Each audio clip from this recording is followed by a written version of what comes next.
This is Film Threat!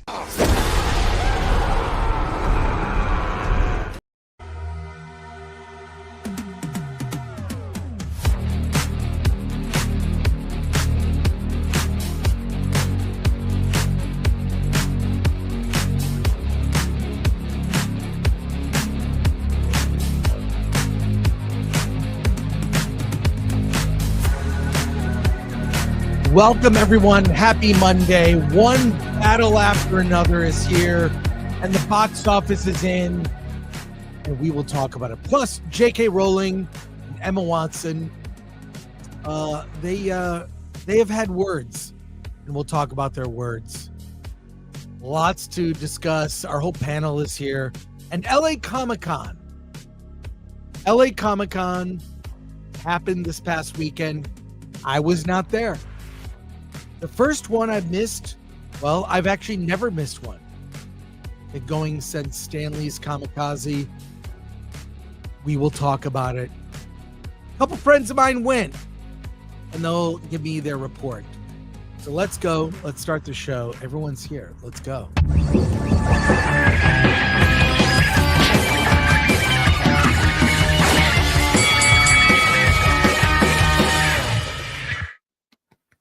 Hey, everybody. Happy Monday. What's going on? What's happening? Fantastic. I am exhausted, man. I'm too old to do these 3-day cons. I can't do it anymore. I saw. We'll get into it, man. Yeah. You went all 3 days. No, I only went for 2. I went to 2 days, but 2 is too much now. So yeah, where were you drinking? I think that's going to be with the question we want to know. Did you bring a flask? You know what? I really should have. You know what? I didn't have a flask or gummies, man. I was flying. I was free raw dogged it. Oh wow! Yeah, you raw dogged the con. Wow. Actually, that's not completely true. Me and Anna did find a bar at the con, and we drank there. Oh my god. Well, I don't really like to pay $18 for one drink, so I usually flask it. That's a cheaper choice. Smart. Yeah. I still want to know what queers think about sports comics. Yeah, you and every other queer, because there weren't many queers in the panel. On the panel, yes, not in the panel. All right, it's a topic for later, and Anna may join us. Let's go around the horn. Everybody intro themselves. Hey guys, Dante from Verbal Riot. Sorry about that. That was pretty loud. Steph, my nerdy hoe. Happy to be here.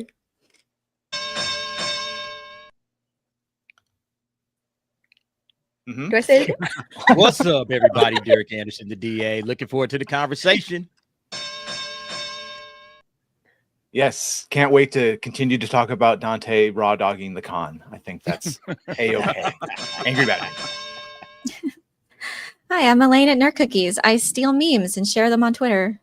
Yay. Alan Ng, Film Threat. Let's get ready to rumble. let's get ready to rumble.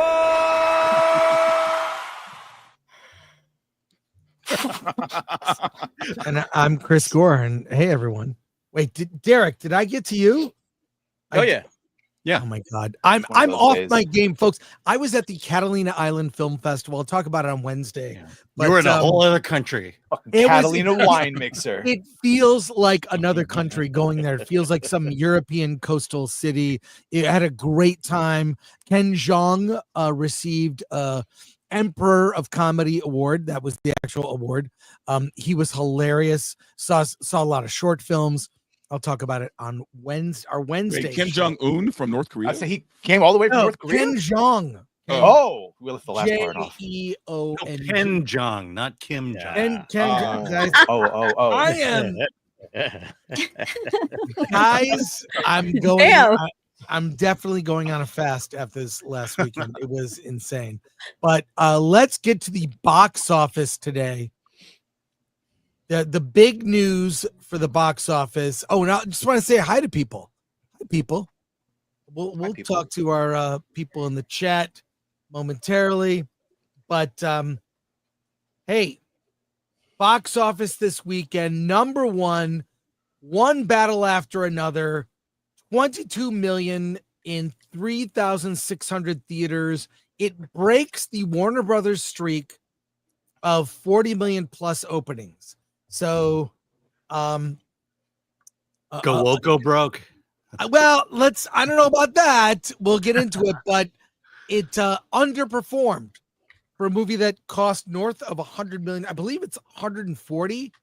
130 million production and then 70 million marketing. Okay, so wow. there you go. It's But his also- most expensive movie, but also his widest release. True, but also it took Yeah. him 20 years to write the script. You worked on and off quite a bit, and I hear Benicio del Toro had a huge influence on the script when he was cast. Number 2 at the box office, Gabby's Dollhouse, the movie.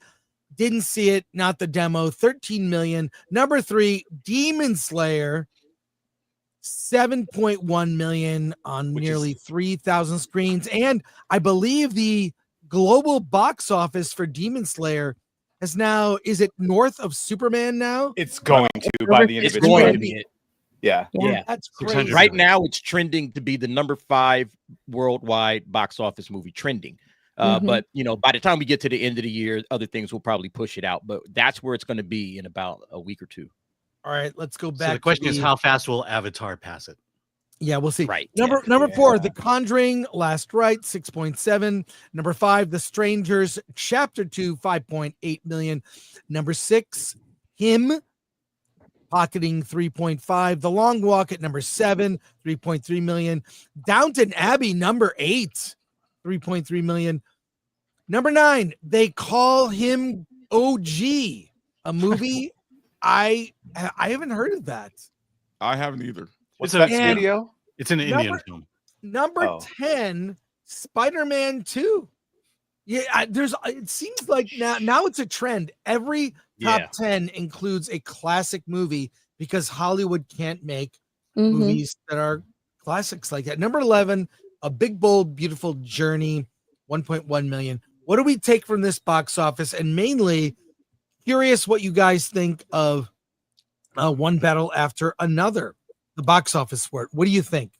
I'm a little more curious about Big Bold Beautiful Journey because of the fact that a movie with Margot Robbie couldn't open, like it couldn't sell. Like what happened to that movie? Like, There's no action and in what it. does that say? What does that say about her career right now? Like that's kind of weird to me that Margot Robbie couldn't open a movie. I mean, it's a genre film. It's a romance. So What you about Colin limit your Farrell? audience right there. With Colin Came out Farrell, so Penguin. even more so, right? You would think Right. women would have shown up for this. Yeah, but if you watch the even heard of movie, if you watch the Neither have movie I. and consider the production value and the production costs, I'm pretty sure it didn't cost them a lot of money to make that movie. Well, I don't you're remember probably seeing a look- lot of action on that. I don't remember seeing a lot of trailers for it, or a lot Yeah, of did they even market it? marketing. Yeah, Exactly. I Was don't it recall. marketed? Because I hadn't heard of it at all. No. Until it I got released. shown the trailer a couple of times, but it's Yeah. definitely a romance movie. I mean, Was look, it her it is- production company that did it? I mean, look, it's a very sweet, earnest film, but I don't think people like Colin Farrell as the Penguin, people like Margot Robbie as Harley Quinn, and not Or in a Barbie? romantic comedy where they play basically the age-accurate versions of themselves. So Wow. I'm Yeah. being honest. I think Margot Robbie's next Barbie movie will do just fine. I think she'll be all right. I don't think that's going to flop. I think it's just nobody knew this movie existed. I think that's what it is. Let's move on to One Battle After Another.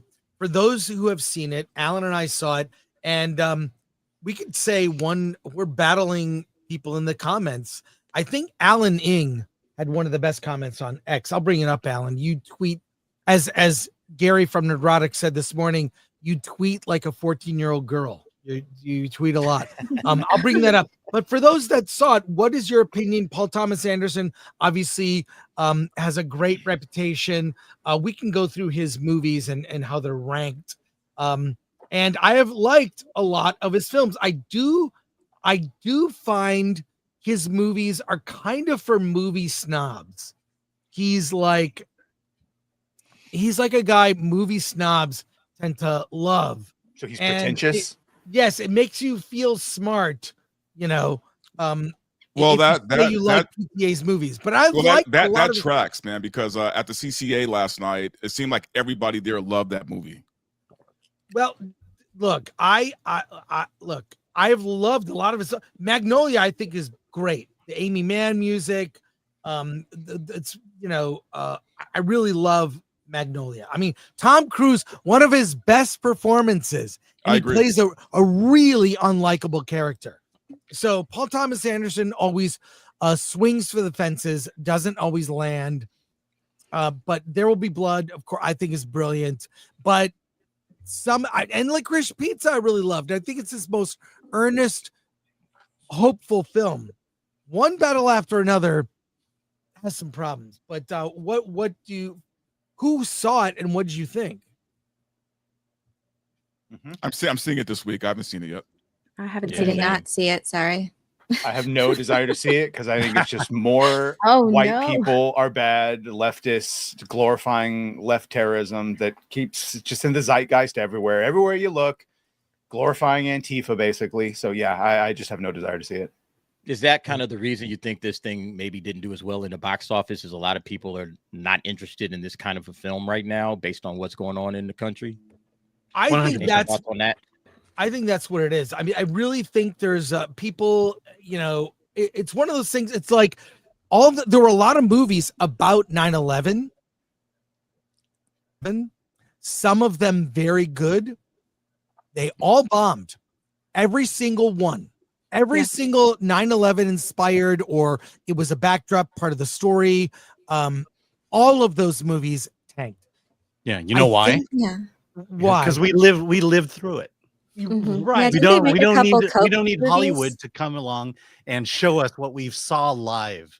And Yeah. that's Yeah. kind of this movie too. This movie is not for half of America. It's for the other half of America. Yeah. I believe my words were it's a progressive's wet dream. And It's masturbatory. It's so they can watch. Oh yes. Mhm. Yeah. Here's I a go to weird- the I'm sorry. Go ahead, Nerd Cookies. I go to the theater for escapism, and this wasn't my thing. I like science fiction, fantasy, adventure, and thrills and mystery, and like this just didn't touch on this looks like a streaming movie, but yeah, like people. I don't know, like same thing with COVID. People made like COVID movies, a few of those, like right after. And I'm like, I don't have no interest in seeing that. Like you said, we lived it. No, I have a weird question. What was Leonardo DiCaprio's last hit? Once Like Upon a big Time in hit. Hollywood, maybe. Commercially, Yeah, like Wall Street. by commercial then hit. It had to be Once Wolf Upon a of Time. 'Cause Wall I think Street? that Killers of the Flower Moon. I don't think that made its money back. No. No, No, not that at all. one. Yeah. Yeah, I think it has to be Once Upon a Time in Hollywood. Well, this is Been a minute. This is from my pal Al, which I recommend you follow Alan on social media. Yeah. If you Everyone, like- thanks for getting me over 11,000 followers. There you by the way.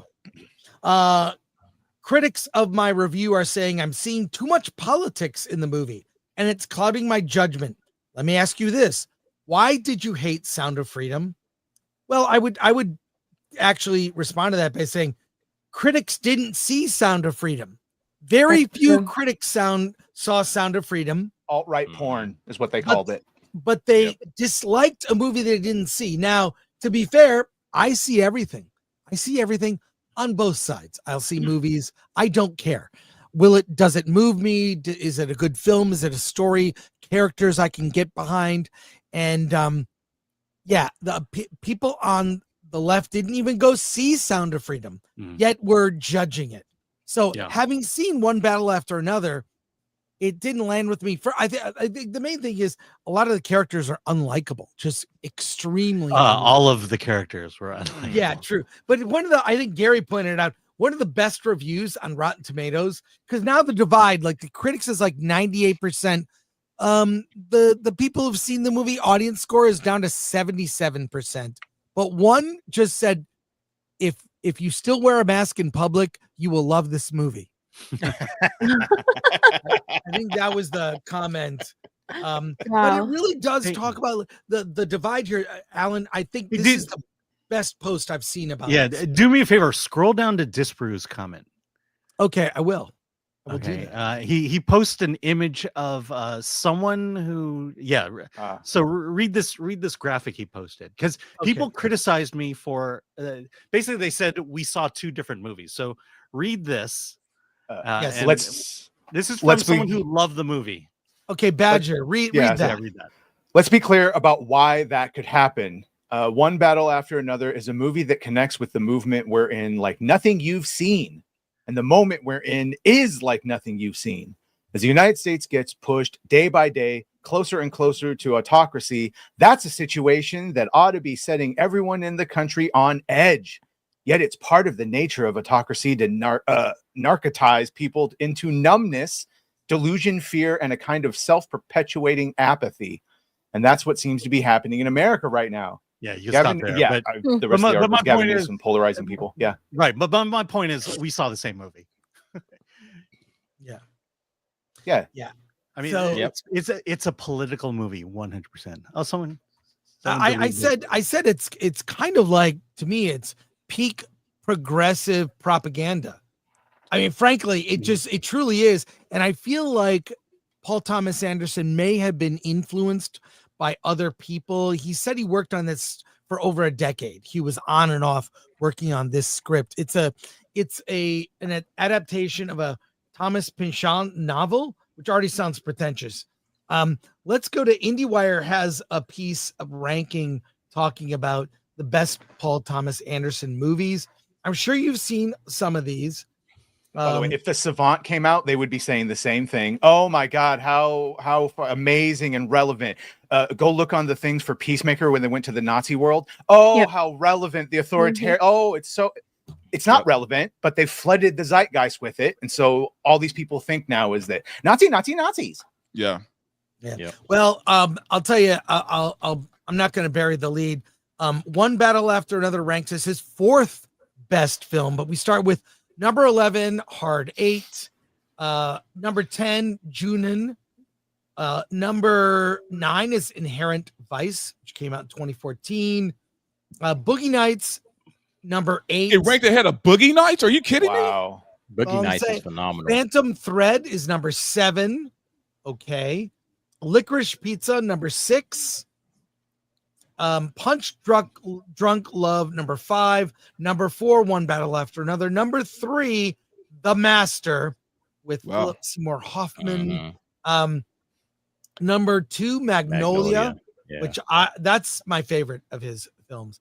Number 1 is There Will Be Blood. Well, it's hard to argue with Well, that. the top three are very fair. That's I think the top 3 are great. That's But- IndieWire's list. What do you guys think? My thing is this, man. I don't look, as long as the movie is entertaining me, as long as it's making me think, I don't care about the politics of it, man. I love Freaky Tales, and that is literally the wokest movie I've ever seen, ever. Like, it is woke, right? But it was so entertaining. I'm like, okay, you know what? Who cares, right? I can look past all that stuff. The thing that bugs me though isn't so much the box office; it's the critics that will critique a movie like this, give it all its glory and praise, but at the same time won't watch another movie that maybe favors the other side politically. That's what pisses me off. You're a critic. Your job is to watch movies, no matter what side it's on. Right. Yeah. And nobody went to watch it. Nobody went to watch Am I Racist? Remember how little we were doing stories about how no one went to watch that movie. And it was one of the funniest movies that came out that year. We were laughing our ass off. We went to see that, bro. I gave it a glowing review. That movie was really funny. But half of the critics didn't go and watch it. But then they'll, look down their noses at you in regards to this one. No. It's ridiculous. Well, they disguise it as I'm standing on my principles. That's not what I believe in. I don't like that person. That person is a racist. They will throw all these terminology at the person who created the film, like Matt Walsh, and say like he's the reason I'm not going and watching it. I'm standing on my principles. I'm standing my ground, and I won't go and see this movie just because I don't like the person that's behind it. The intention behind this movie isn't good. It's made with bad intention. So therefore, I'm not going to go and watch this movie. And to be we all know that even if they did go and watch this movie, even if they did go and give, all of these movies a chance, like Sound of Freedom, Am I Racist? They're not going to go in with an open mind. They're going to go in with preconceived notions, already hating the film. So it's not even going to be an unbiased review of the film. They're going to go in hating it, already disliking it, and already knowing what they're going to write before they even watch the film.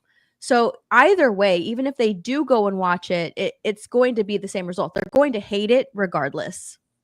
And see, that's the difference. Like, I feel we walk into movies with an open mind and we're just here to be entertained. And if the movie is good, regardless sometimes of the political nonsense that's in there, we'll give it a fair review. Dante just said it. It's like, hey, I was entertained by Freaky Tales, even though it's woke as hell, because it's an entertaining movie. If it's entertaining, I'll give it a fair review and say, hey, that was a good movie. It might have had a lot of wokeness in it. It might have had something that I don't agree with politically, but I can recommend the movie as entertainment, but they won't give us that same, or movies on the other side, that same consideration. And but also as a critic, you have no principles. Your job is to go in there and critique the movie. That's it. Fuck your principles. Yep. Like, I'm sorry, but that is literally your job, is to critique the film. I don't even see the movie Sound of Freedom as a right-wing movie. It's about a really disturbing topic, right? It's not, but it was pushed by a lot of right-wing political commentators. Yes, it was. So that's why they're like, we're not going to go and see this movie. Political. It's just propaganda, or it's about something that's not really happening. It's Angel Studios. Yeah, exactly. That's why they didn't want to go and see it. Yeah, I don't think it's a left or right movie, but Alan and I encountered so many of our colleagues who just refuse to see it. Now, I don't care if they dislike the movie. That's fair. I like diversity of opinions. I like to hear what different people think. And people just didn't go see it. And it is really kind of frustrating to be in this position. Mm-hmm. Alan and I try to collectively see everything, although you failed, Alan, to see Gabby's Dollhouse. Look, when you told me not to see it, that no one cared about whether don't bother. I'm not going to do the both sides thing, because I here's the thing. It does happen on both sides for the most part. We get preconceived notions. We go in there sometimes wanting to hate a film. I mean, we can't say like the other side doesn't do that too, right? It can go on both sides. My thing is, if you're a critic, though, your job is to go in there blank, man. I went into the Marvels with good faith. Marvels. I went into that with good faith, because you know what? I was more than prepared to give it a good review if it surprised me and was a good film. Well, but Dante, you go into the movies with a pack of gummies in your pocket, bro. You can't. That's fair, but that's right. I mean, did you technically see the movie? Yes, and it was still bad, even with gummies. What about Madam Web? Madam Web was a delight. Tim is not never funny. Forget Craven. After Craven, bro, Dante was like on cloud nine. Tim is not funny had a good comment where he said it's reflective of a worldview that doesn't match with our life experiences. It fits into the mass fantasy created by the media at large. Correct. See a bunch of movies reflecting this weird fantasy world that doesn't fucking exist. Yes. Again, it's a progressive's wet dream. It's like we're all trapped in the Matrix, and the Matrix is the media. That is what we're seeing, this view of the world that doesn't reflect the world. It reflects the values and ideas of the people that control the media. That's what we're being shown. But everyone knows we're trapped in the Matrix. But my eyes tell me when I drive through downtown LA, it is a dangerous, crime-ridden city. It is horrible what's happened to the city I love. It's horrible for me to think. My daughter specifically says, who's an adult woman, by the way, I will not go to LA by myself anywhere. I don't feel safe. He's right. And this is the world that I see. So when I see like, Mayor Bass posting all this BS about the great work she's doing, she's presenting like on social media, you see those couples that always look like everything's roses and amazing. And it's not true, because I know Alec those Baldwin, couples, Hilaria. They look so happy together. Exactly. But it's like presenting this fake thing. They care more about how they're presented what people think about them than the realities of a city that is spiraling, going bankrupt, spiraling out of control. A city? You mean state? Yeah, state. Well, don't get me started on Gavin Newsom, but I know plenty of people who were supporters of Newsom and, are no longer, let's say that, are no longer. Mm-hmm. So I'd love to, and look, I know everyone here is open-minded, and I do recommend seeing one battle after another, if only for the filmmaking and the performance, and you'll identify with this. Dante, Leo's character can't remember his password because he's high all the time, and he can't, for the 2/3 of the movie, he can't it's funny. There are things in the movie that are genuinely funny. I did find the father-daughter relationship that worked for me. That's probably one of the few things in the movie that it worked. Some of the action scenes, but the overall, just I couldn't. That first third of the movie could not get past that, and it was hard to just like the people in the film. So, by the way, what was the last movie Sean Penn did before this film? Well, he was in Licorice Pizza. Okay, so this man almost came out of retirement just to do this movie. No, he did Daddy-O last year. Oh, yeah, he was. Okay, because I was like, I haven't seen him in anything for a long time. He's like doing stuff. He's just not starring in things. He's like a parody of a white supremacist in a weird way. A hypocrite. So, yeah. So, all right. But actually, one more question about this. So, I mean, I know how we feel about like the politics of it all. If we're talking about just normie America, right? Yeah. If you're watching the trailer for this, right? Normie America, they're probably not thinking as politically as we are. So, yeah. What was the drawback from them watching this film? To me, it was Antifa is the greatest organization in America, and it's going to save us. But was that projected in the trailers? Was that projected in the commercials for it? Like, well, I mean, I think so. He's in the trailers. He's definitely a domestic terrorist. What's in every trailer? A pregnant black woman shooting a fucking squad automatic weapon or whatever it is. Like it. You very much know it's a revolutionary type movie. Yeah, yeah, and you definitely know that they're the heroes of the movie. Well, I just think the general public, if I'm wrong, please correct me, chat or panelists, that about 80% of the people are saying maybe this illegal immigration, we kind of have to crack down on this. About 80% are in favor of this. So a movie that kind of is against that, it's hard to, and all that I don't know. It just makes it difficult for some people. Yeah. That the movie is endorsing ideas that aren't popular. The reason why I asked this question, though, is because you have a movie starring Leonardo DiCaprio, Benicio del Toro, and Sean Penn, right? Well, like, and add on the fact that it's Paul Thomas Anderson's greatest movie. And it's PTA, right? So you have all those going for it. And the fact that it still couldn't do well is kind of wild. I think it really speaks to the trailers for this movie, I think, are terrible. It doesn't really represent what the movie is. Isn't this based on a real person? No, I think a real Black Panther movie was. Chick. Well, it doesn't. You get nothing about the story. It's very vague. No, but you know who the antagonist is. You know who the protagonist is. You know it's you watch it. You know exactly, because I knew exactly what I was getting into, and when the movie started, I got exactly what I was expecting. And I think people are that way. They know what's in this movie, and that's why they're not seeing this movie. And that's why the only reason it made 22 million is because this is Paul Thomas Anderson's greatest movie. Well, we will continue to talk about it, and we're going to talk about it on Wednesday, Alan, when we go through comments. But in a related story, hostile political climate threatening cinema. Let me bring up the story from Variety here by Ed Meza. Hostile political climate threatening cinema. Industry representatives warn at Zurich Summit. I believe we have notes for this story. Badger, if you would. At the Zurich Summit, industry leaders warned that journalists, filmmakers, and cinema itself face growing political threats and shrinking creative freedoms. It shrinks? Kathleen Furner, producer of the Julian Assange documentary, The $6 Billion Man, described how political risks forced her to relocate production from the US and UK to Berlin due to weak protections for journalists. We didn't feel comfortable editing in the UK or in the US because there are laws there and ways to seize footage.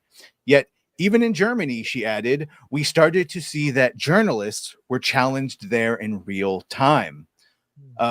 Fournier called for stronger safeguards for journalists and noted how streaming platforms have sidelined political documentaries in favor of safer, less controversial content. Sort of documentaries you now find on streaming platforms tend to be historical, true crime, or very personal stories, she observed, saying the media landscape was changing fundamentally, dramatically.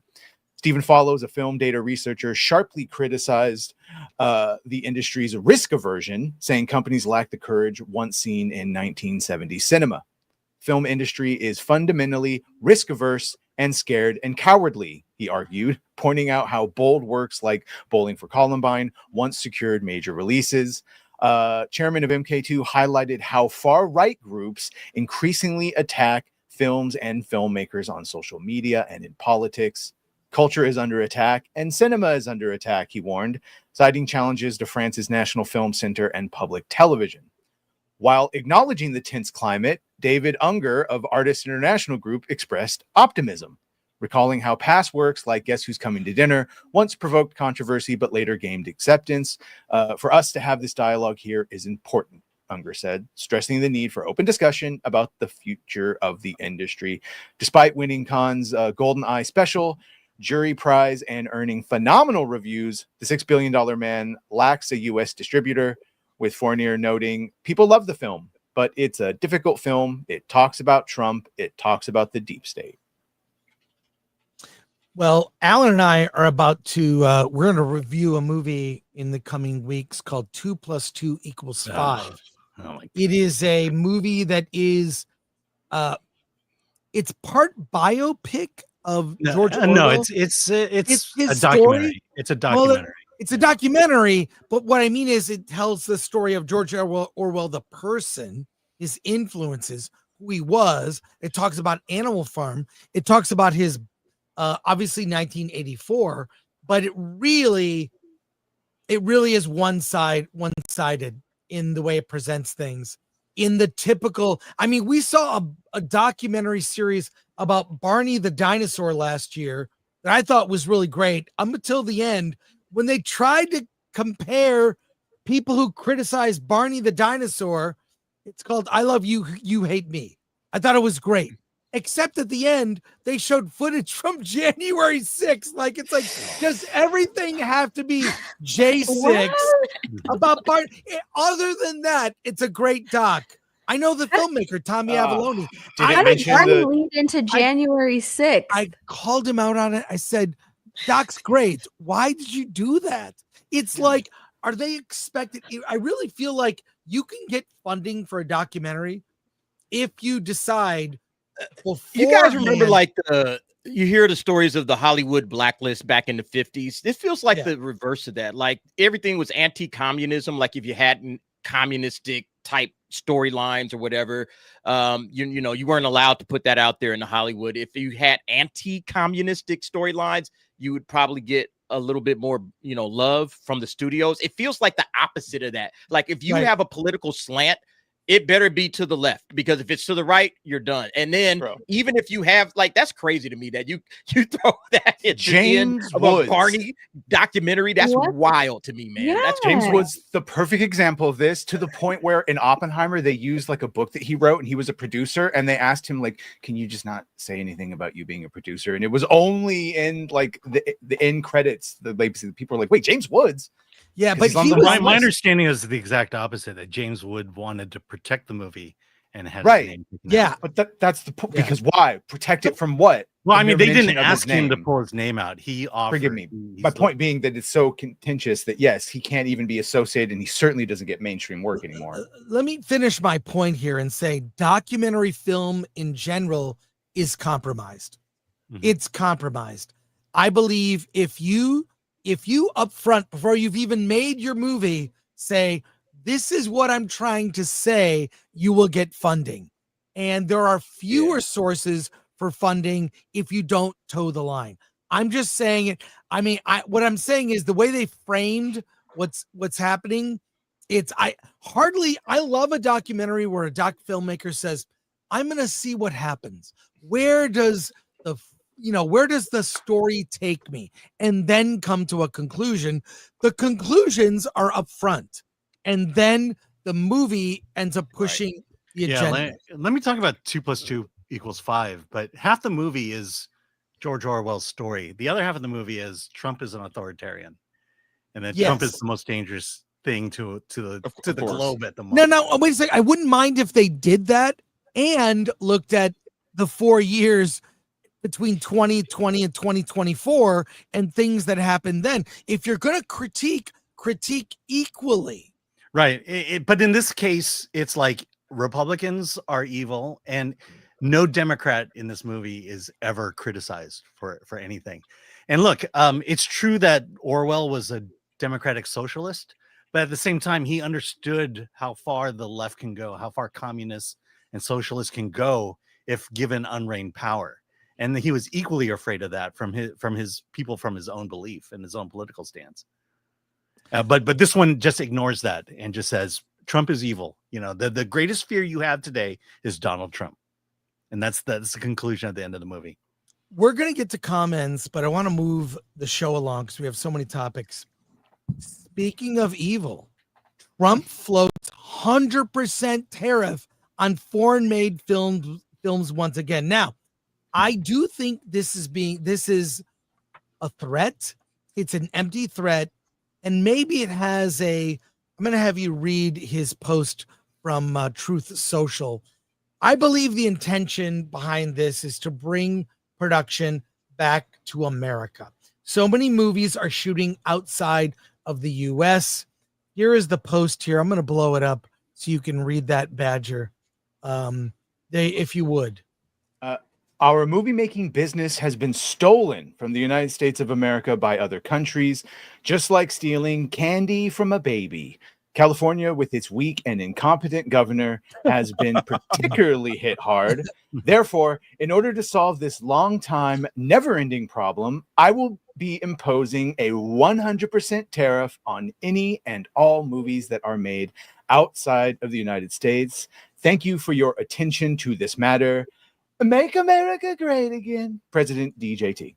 Well, in defense of all my friends who work in production and are, unemployed, if this threat helps bring some production back, that's a good thing. I think living in the most overtaxed state in the country, we pay more for gas, more for groceries, checkbox, everything you pay for on a daily basis, it costs more in California.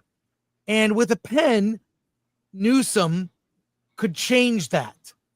I think I don't think this is going to happen. This is a threat to try to get people who do have power, Newsom, to do the right thing and try to bring production back to California. What are your guys' thoughts? I mean, if you follow the things that Trump does, when he makes these threats, it's always done to get people to the negotiating table and to say, how do we solve this problem? Let's sit down, And if they don't come to the negotiating table, you know what he does? He does exactly what he says, and he'll good. They need to be afraid. 100%. You know what? Yeah, it's always negotiations. That's the whole art of the deal, right? He starts with the maximalist position. He starts with the biggest fine, the biggest problem that you're ever going to have to deal with, 100% tariffs. And then you come to the negotiation table and he's like, hey, welcome to the negotiations. Let's talk. And then he actually gives you a fair deal. But he always starts with the threat, with this could happen. So yeah, I agree. I don't think he's serious about it, but he's trying to get people to the negotiation table so they can actually, yeah, exactly. You start with the biggest position you got, because that's the worst thing that could possibly happen. And then you dial it back. That's Trump's whole art of the deal. That's how he works. What about a federal tax credit for filming? And sorry, Dante, but I just saw that some lawmakers were like, "That's great, but what about a federal tax credit that if you film in America?" So I'm totally against as opposed to doing it the state wide. I'm totally against that as well, because you're basically taking tax credits and paying a bureaucracy. You know, what really needs to happen, and this is what Trump is not addressing, and he should, is the bureaucracy, the red tape, the regulations that movie makers have to face when they shoot in America. And that has to be a part of the deal as well. That if you want us to come back to America and shoot films, make it cheaper. You know, stop regulating the hell out of us. And those are stateside decisions. Yeah. I was basically going to say what Alan said. I mean, I think that it's a good. I'm not even going to call it a bluff. It's a good tactic, I guess. But it doesn't matter if Gavin Newsom doesn't change any laws here. Yeah, I agree with the Bill S. Preston Esquire just said in the chat. It's like, I don't think there should be any subsidies. I think at all. Make movies that make money. You know, that's the incentive, is have the audience come in and make films that they're profitable. I mean, that should be the motive, right? Make films that appeal to a broad audience. You see, every time we go over top 10 of the box office, every week, we see a film that was 20 years ago. We had Spider-Man 2 this weekend. We had Back to the Future's coming out in a couple weeks. We had Jaws, Apollo 13, so many older films that anyone can see, left or right, doesn't matter. They're great films that have stories that are compelling. Make those movies and make them here in America. And it would be great if we had movies that basically reflected American values. I don't mean left or left Democrat, right Republican values. I mean just pure American values. Like, where are those movies? I miss those movies. Yeah. Go watch Spider-Man 2. That movie has heroism, self-sacrifice. Peter Parker is a true hero. It has romance. A heterosexual relationship. Aunt May is a church-going, God-fearing woman. It's patriotic with the American flag. Like, I mean, it's like the populace isn't apathetic, and they all defend Spider-Man and put the hand scene. You got to get through us to go. Like, yeah, we don't have that society anymore, but we had once upon a time. Well, those movies are so few and far between, because the people in Hollywood, the people writing the scripts, Hollywood in general, don't believe in those values anymore. So why would they write about it? Like all of that is evil. All of that goes against their ideology and their beliefs. They don't think that way anymore. They don't value those things. America is evil to them. Like, just listen to how they talk about America and how they talk about American values. They don't believe in any of that anymore. So why would they write about it? That's why those types of movies are gems when they come out. People are like, oh my God, the movies are great when they have those types of values, those types of heroes, those types of, it's centered around family or centered around a hero. Like, those are so few and far between nowadays because they don't believe in that anymore. Right. Hollywood is allergic to money, and Hollywood is allergic to success. Well, I'll just say, Steph, to respond, they think that their way of thinking is the proper way of thinking, and they have to educate the masses by pushing their propaganda, by pushing their ideology and inserting it into all of the movies that they're creating, because they think that that is the proper way of thinking, and they just need to educate people into the right way of thinking. Just to respond to what you said, Steph, I don't think that Hollywood feels that way. I think what Hollywood has done is they've hired people who think that way. There are plenty of people who do not think that way. I would say the majority of the public doesn't think that way. But what they've done is, out of guilt, fear, whatever, they've hired some assistants, producers, other people in their organization, and they all think in lockstep. And that is reflected in the movies and the TV echo shows. chamber. It's the echo chamber because they've hired certain types of people. They're not hiring in a diverse way where you get different opinions. We'll talk about this more when we get to LA Comic-Con. But well, I mean, we do see that with a lot of characters though, in a lot of movies, man. Like for me, it was never made more clear than when Captain Falcon came out, right? When Brave New World came out. I heard people were basically, when that movie was announced and when they were going forward with it right after Falcon and the Winter Soldier, people were like, hashtagging, Sam Wilson is my Captain America. Sam Wilson is Captain America. Which to me, I was pissed because Captain America is literally, Steve Rogers is my favorite comic book character. And so I asked people like, okay, Sam Wilson is your Captain America. Why? Why is he your Captain America? What has he done as Captain America for him to be your Captain America? He was born black. He was black. Mm-hmm. So that's the kind of stuff Hollywood is pushing. Yeah, here's the thing though. I will push back a little bit on Chris. I will push back a little bit in saying that, like, yes, if most people in Hollywood don't think that way, they just hired all of these people, why not fire them? Right? They're almost protecting these people by keeping them in these corporations and allowing them to practically bankrupt movies because these movies aren't making any money by inserting all of their ideology in that. And it's almost cowardly because they're not actually taking a stand. In fact, they're pushing out actors or blacklisting actors who think differently than the current Hollywood narrative. Because Hollywood is cowards. Well, I'll tell you why. Studios are cowards. Hollywood fears the internet. They fear news going viral. That even though most of America doesn't care, if it goes viral, they hate it, and they'll do everything they can to not have lightning strike them in some way or the other.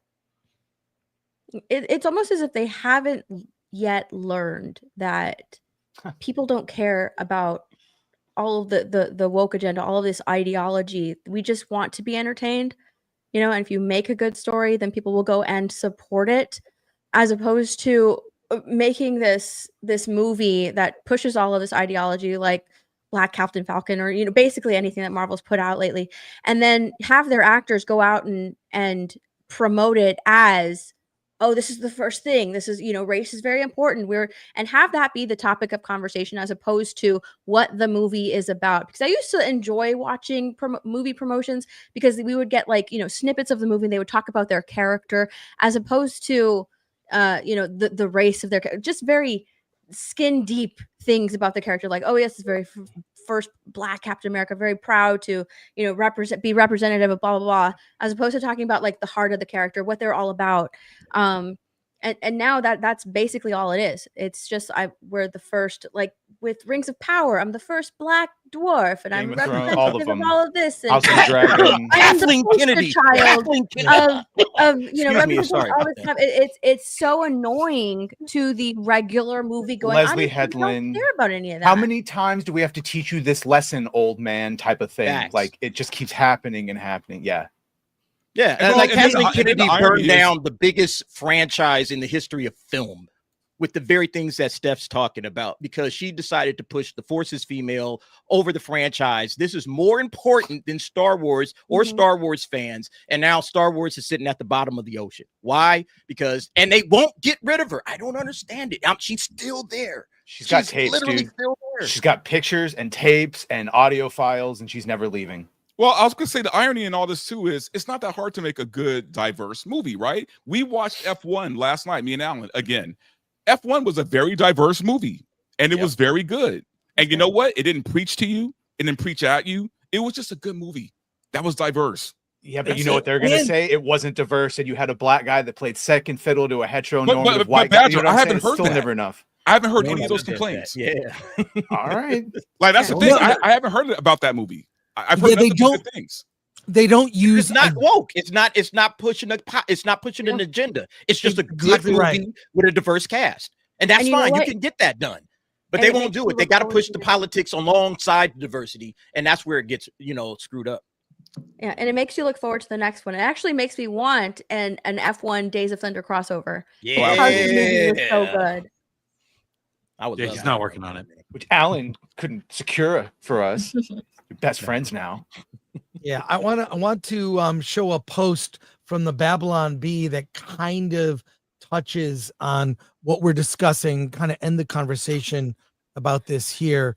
But here it is from the Babylon Bee. It says, sad. Man who could have been profoundly moved by classic piece of literature if it had only contained a character of his exact race, sex, and socioeconomic class. Oh my So, God. there you go. I mean, look, I always say that really good fiction, the purpose of it is to be able to see the world through someone else's eyes. We need to get back to that because, as you pointed out, F1 very diverse. In fact, I love even the little side characters got filled out with storylines, which I thought was great. But Yeah. By the way, Anna has joined us. oh, well, let's Hello. hey Anna, let's get to some super chats, and we're gonna pivot to LA Comic-Con. So let's go. Thanks for people in the chat for being patient here. Here we go. Badger. Jeremiah Hembry for 5. Disney is a really stupid company right now because they think the best thing to release is a Simpson 2 movie. Well, I can't believe The Simpsons is still happening. Maybe that's when they'll cancel it, is cap it off with a movie, a sequel. Funny and Dark for 199. Elaine, how are you? I uploaded new videos. Hey, good. That's awesome. Thanks for the chat. I promise, Elaine, we're gonna talk nerd stuff very soon. I promise. Elaine has Listen, destroyed all of my excitement for Tron 3. Yeah, Aw. exactly. Yeah, I you am really watching have, Elaine. Party. I don't want to watch it no more now. Disney us did what it we all knew. first. Yeah. Yeah. Royce and S. Bailey for 2. What's Robbie's hit to flop ratio? Any hits except B? Any hits except B? Barbie, I guess. Oh, Barbie. Oh, Yeah. Wolf of Margot Wall Robbie. Street. Wolf of Wall Street. Yeah. She wasn't Royce exactly and- the lead, but anyway. Royce and S. Bailey for 2. The modern audience are lousy customers. Agreed. Facts. The Napsky for 10. Shout out. Saw Sketch with a friend, and we both sit on opposite sides politically. We both enjoyed this immensely. It was very refreshing. The child actors and Tony Hale were fantastic. Big kudos to Angel Studios. That's great to hear. Also, by the way, download that Sketch app. You can do like a cartoonified version of yourself. Try Very it. creepy. It is Knee creepy. pain. Remember, for 14 months. Politics aside, the story itself was plenty flawed. Talking One about battle. one battle. Yeah. Yeah. Thanks, knee pain. Francisco Sanchez Jr. for 10. One boner after another was okay. It just continues to show why art is both inspiring and dangerous to the greater society. This movie wasn't inspiring to me. Thank you. Oliver LaFerry Farag for 199. What will these tariffs mean for foreign films? I don't know. I think, and everyone, it's a threat. It's a threat. These tariffs are a threat. I don't even know how he would implement it or judge, especially with a film like a Mission Impossible that's shot all over the world, does a certain percentage. But I'll say other countries do require, like, if you make movies in Canada, you have to have a certain percentage of Canadians in the movie. Other countries do this stuff. We don't. So Yeah, and other they have- countries subsidize movies so that they're made in their own country. and not only that, they're made in the country and they promote the country. They do this in the UK, in Australia, in Canada. We don't do it. Oh, free market, but other countries do this. It's bizarre. Archer Merchant for 2. They only go old school for agendas. AI Stan Lee. Yeah, well, we'll talk about that later. Jay's South African Son for 499. Shout out. Why does that Midnight's Edge guy want to fight Angry Badger? I may have angry in my name, but Tom has some actual anger issues. That's probably why. But shout out. Shout Is out. there? Can we set this fight up? Yeah, let's make that I wanna happen. see it. Yeah. Get some boxing gloves. Yeah. wanna see- Sure. I I saw don't believe in Tom, elder abuse. I saw Tom rage quit on Flashcast. It was What hilarious. time? What time? This Which was which day? Yeah, Yeah. what time? Okay. Yeah, exactly. Let's see, and then we'll end on this super chat here. And Spade, shout out for 199. Do you guys think South Park sold out with TDS? No. South Park has always No. been. they criticize everyone. It's not new. Watch Team America and There you go. There you go. And just want to say, go to shop.filmthreat.com. Our Spirit of Halloween collection. I think we have to retire the back to school collection. I think everyone's back to school. And our fall collection of sports themed shirts and merch. Go to shop.filmthreat.com. Also, folks, Award This is coming up. And if you've not been to this event, Dante goes there every year and does his best to try to open an envelope. I'm telling you, guys set me up every year, man. You set me up. There's no way. No. Those envelopes are sealed shut. Not on purpose. Go to awardthis.com and check out if you're a filmmaker, you can be eligible if your movie's reviewed on Film Thread. And then we do this big ceremony. It's January 31st, 2026 at the Frida Cinema. Tickets go on sale in November, and we will announce who the nominees are. It's a blast. I know who some of the guests are going to be. It's going to be amazing. Like everyone on the panel is invited. You're all invited to go. It's a good time, man. Free drinks. You know, you get to laugh. You're going to laugh a lot. Trust me. Gift bag, hang out with filmmakers. We put on, I hope we put on a good show. So there you go. All right. Now let's get to our next topic here. Now I'll say this. Some people, I think it's hyperbolic, are comparing me to Jimmy Kimmel and being censored and being a martyr for censorship. Nothing could be further from the truth. I am merely a person who went to LA Comic-Con every year, did 3, sometimes 5 panels. I don't want to say it was expected, but every year I would pitch a bunch of panels. I want to contribute. I feel I contribute something to the nerd community, indie film community. So I try to do panels that are pop culture. I would always invite people, a very diverse group of opinions. And every year, 3 panels. I think that's a little much. But maybe 1 panel. For the past 2 years, I have been shut out from LA Comic-Con. Maybe they've gone another way. It's fine. They have that right. But all I said on social media, I'll go to my original post. You're Nerd Jesus, and you are being persecuted. No, Sorry, I'm Nerd not. Gandalf. There, fine. You're still an angel, though. You are being persecuted. No, I just look. I just said something very simple, which is, let me bring this up on screen. I should know it because I wrote it. But look, I've done 3 more panels every year since Comic-Con LA launched. Also, when it was Stan Lee's Kamikaze, then it was purchased by another group. They changed the name. This is like, I don't know how old LA Comic-Con is. It's old. It's been around. It's old, yeah. Yeah, 15 plus years. And they were always packed. Unfortunately, this is the second year in a row that all my panels have been rejected. And they were very much in line with panels I've done in the past. Panels like Future Indies You Must See, Ultimate Indie Filmmaker Survival Guide, just stuff like that. I applaud LA Comic-Con for their inclusive programming. I just wish I'd been included. And I quote tweeted Anna, that Star Wars girl who's here. Hey, Anna. Hello. I caught a cold from LA Comic-Con. So you got the Comic-Con blood. Oh, but Yeah. it was kind of my fault because I dressed like Slave Leia, and then Dante and I went to a panel that was an hour long and sat right under the AC that was blasting. I offer you my jacket, Anna. I said, know, but I had drank, so I didn't feel as cold as I probably was.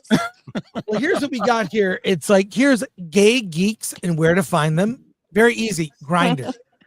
There, that panel's over. I've been in that room, 402B.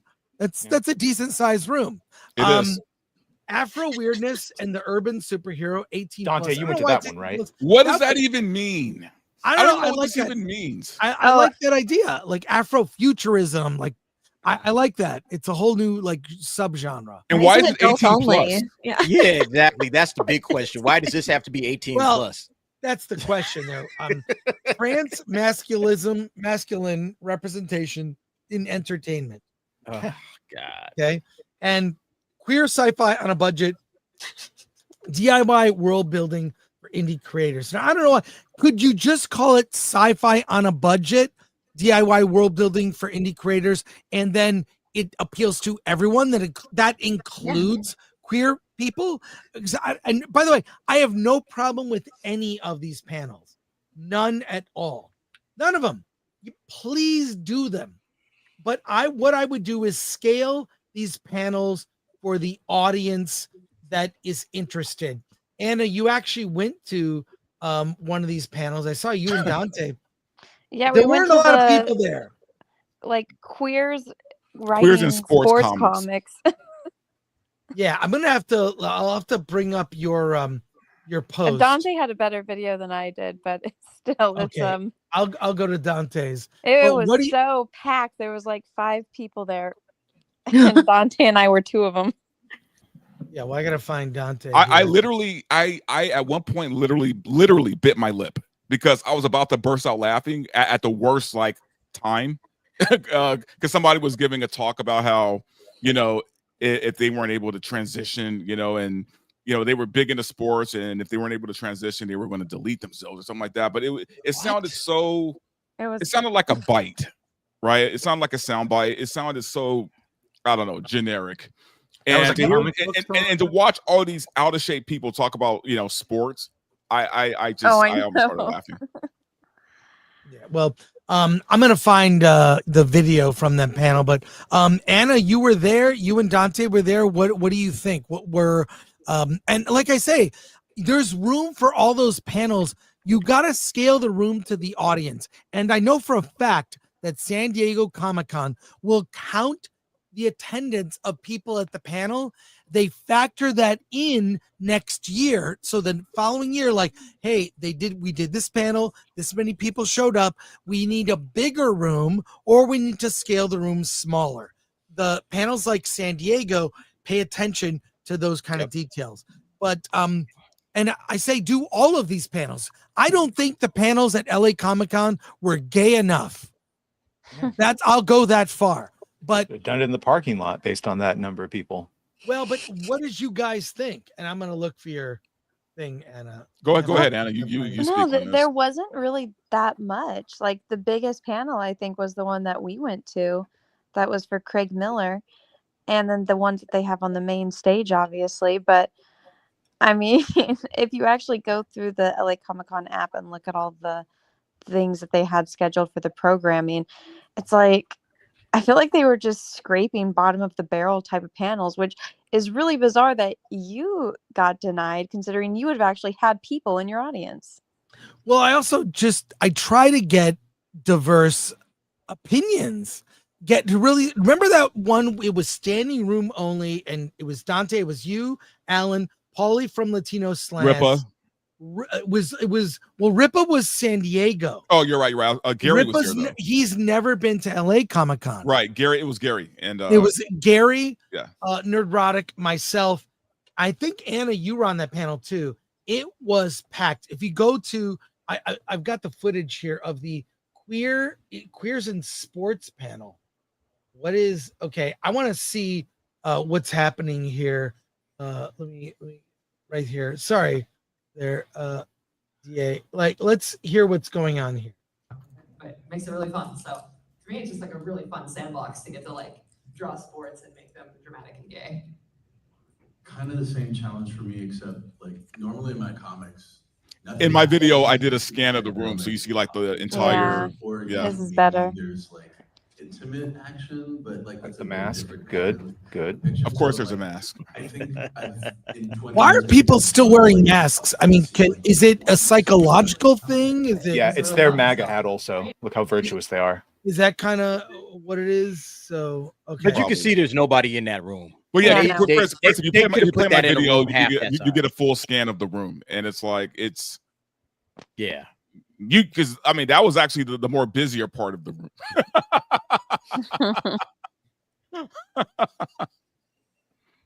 Yeah, they had like more people up on the panel.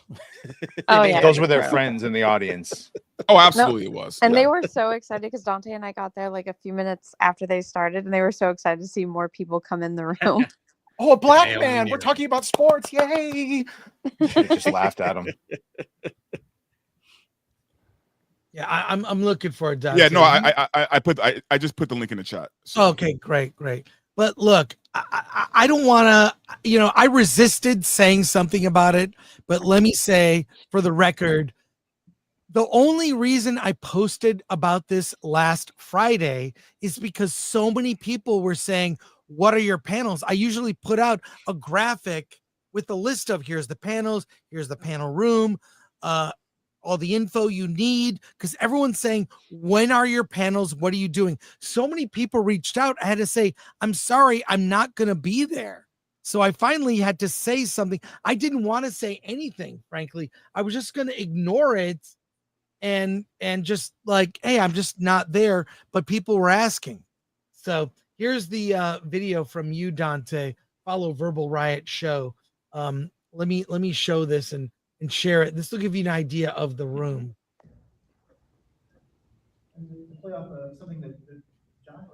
I've been in that room too. It's a big room.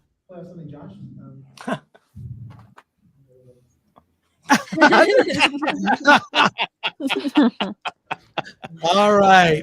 That's the little glimpse of Anna in the But no, I slave mean, outfit. Chris, I do agree with you. I think there's room for everybody, right? I There think you is. can have those panels, and that's fine. But what's happening at this point, man, is they're purposely, right, leaving out a certain group of people purposely, right? They're purposely trying to say that, because we talk about the things we talk about, and to be honest, man, I think the fact that we have now been associated with who they consider the bad part of the internet, now we are all the same people. We're all blacklisted, right? Which is ridiculous because there should be room for everybody. Everybody should be able to speak their opinions and have their panels. And you know what? Let the market decide. If people show up to those panels, then that's what they want to see, right? They should be able to force people to go into these. And honestly, to me, it was a lower attendance this year at this LA Comic-Con.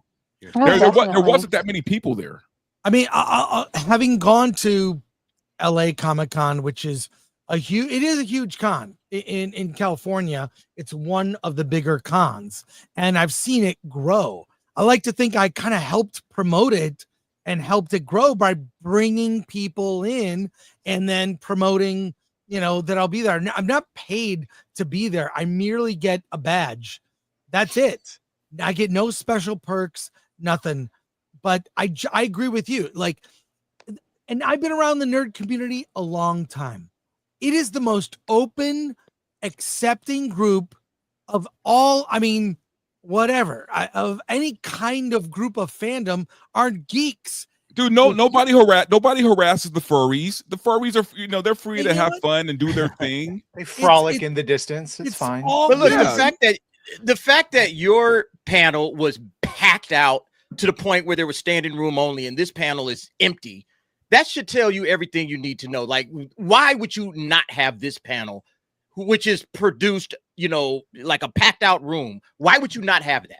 Why would you not have that at your convention? Your job should be to bring in a panel that people want to attend, and that would, get more people interested in coming to the con in the first place. That should be the goal of every single panel. My son, he does. I know you guys probably don't know, but my son does anime conventions. He does a lot of anime conventions, and he has his one little panel, Anime Family Feud. And every single convention we go to, it's packed. It's standing room only, regardless. And he always gets invited back. And he tried other panels and they failed, but Family Feud, whatever works. So they always come back. Hey, bring your Family Feud panel back, because that's great. People like it. And that brings people in. That's what the goal of the panel should be. It should have nothing to do with ideology. If the furry panel is packed, we're having furry panels every year. Every year we're having a furry panel because the furry panel is packed. That's what the people that run the con. The smell in the room might be a little rough. You beat me, Dante. As the smell in that, you better have a lot. Oh, it would be. But look, if they coming, Hey, if they there, they there. That's it. All right. Smells like rotten Look, squirrel. let's get around this. I've made a couple of videos about this because this happened to you also at WonderCon last year, Chris, where you got froze out. It's okay. I said I made the video last year. I made another one yesterday. We need our own cons. It's time. We Zachary need Levi our said he's own in. cons. just And I say know this. Gary talked about Well, it it's not on. because these were our cons, and they got Yeah, but you taken know what? over They're by not crazy anymore. people. Because they could freeze you out. They're not our cons anymore. You know, we need our own shit. They are freezing us out. All right. Well, Gary had his press badge. I know, Anna, I know you had a press badge, I think at C2E2. And it's like, that's bullshit. We should not be dealing with this stuff. We need our own cons. And I'm all in. All right. I'll do whatever it is I need to do to promote that, to push that. You know, I know some folks, I know a guy that actually produces a convention every single year, and I'm gonna talk to him and say, hey, what do we need to do? Just even if it starts small. Well, Derek, here's the problem with that. Like, I was on side scrollers right before I hopped on here, and me and Craig was talking about how, you know, because Craig has done a lot of things. Craig has he's hosted things, he's had award shows, he's had this and that, even and you know, he knows a lot about running a con, right? And his thing was, it's a great idea, and he would love to put something together with FNT, with Geeks and Gamers, with us, with side scrollers, with all of us, right? The problem is cons are very expensive to run, very expensive, and this is the point he made. This is a great point. Because of who we are, we would have to pay even more for security because we don't know what crazies would come in there. You know what I mean? Knowing that we're all together, kind of thing, and knowing that, you know, there's a certain group that doesn't like us too much, because of security, it could be a problem.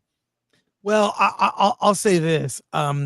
Everyone from Benny Johnson to Zachary Levi were talking about this. I want to thank everyone who posted in support, from RMB to Gary and so many others. I mean, all of you. Yeah, I watched your videos. I was all touched. And also, as much as I'm on YouTube and used to be on TV, I do not like being the center of attention. As weird as that sounds. But Chris, look, you have a lot of knowledge. Like, your filmmaker survival guide panel is dope.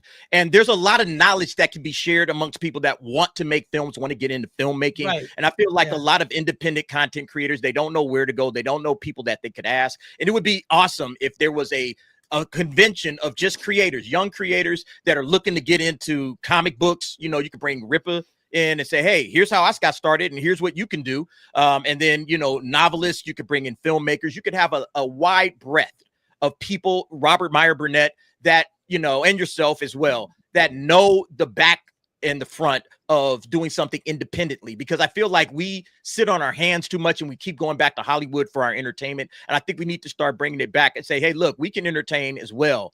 And you know, YouTubers that are trying to get started up. I want to start a YouTube. I want to start a podcast. What do I do? How do I get started? And you could have panels on that stuff. And I feel like that's where we need to do. We need to have a focused direction on this instead of just constantly going back to these cons and giving money to people that hate us and want to ban us from their conventions. I'm sick and tired of that crap, man. A con would cost hundreds of thousands of dollars to start. Like, it's not that we couldn't. I agree with that, but if there's a will, there's a way, and we have enough people amongst all of these various communities that could absolutely get the job done. I fully believe that. Let me just say a couple things. It's something I'll have a conversation with Gary about, but I would want to do it under certain circumstance, business wise, so it would not get corrupted, because I've seen this happen to other cons. The second thing is, if it happens, I guarantee. So my only problem with the gay panels they had at LA Comic-Con, they weren't fun.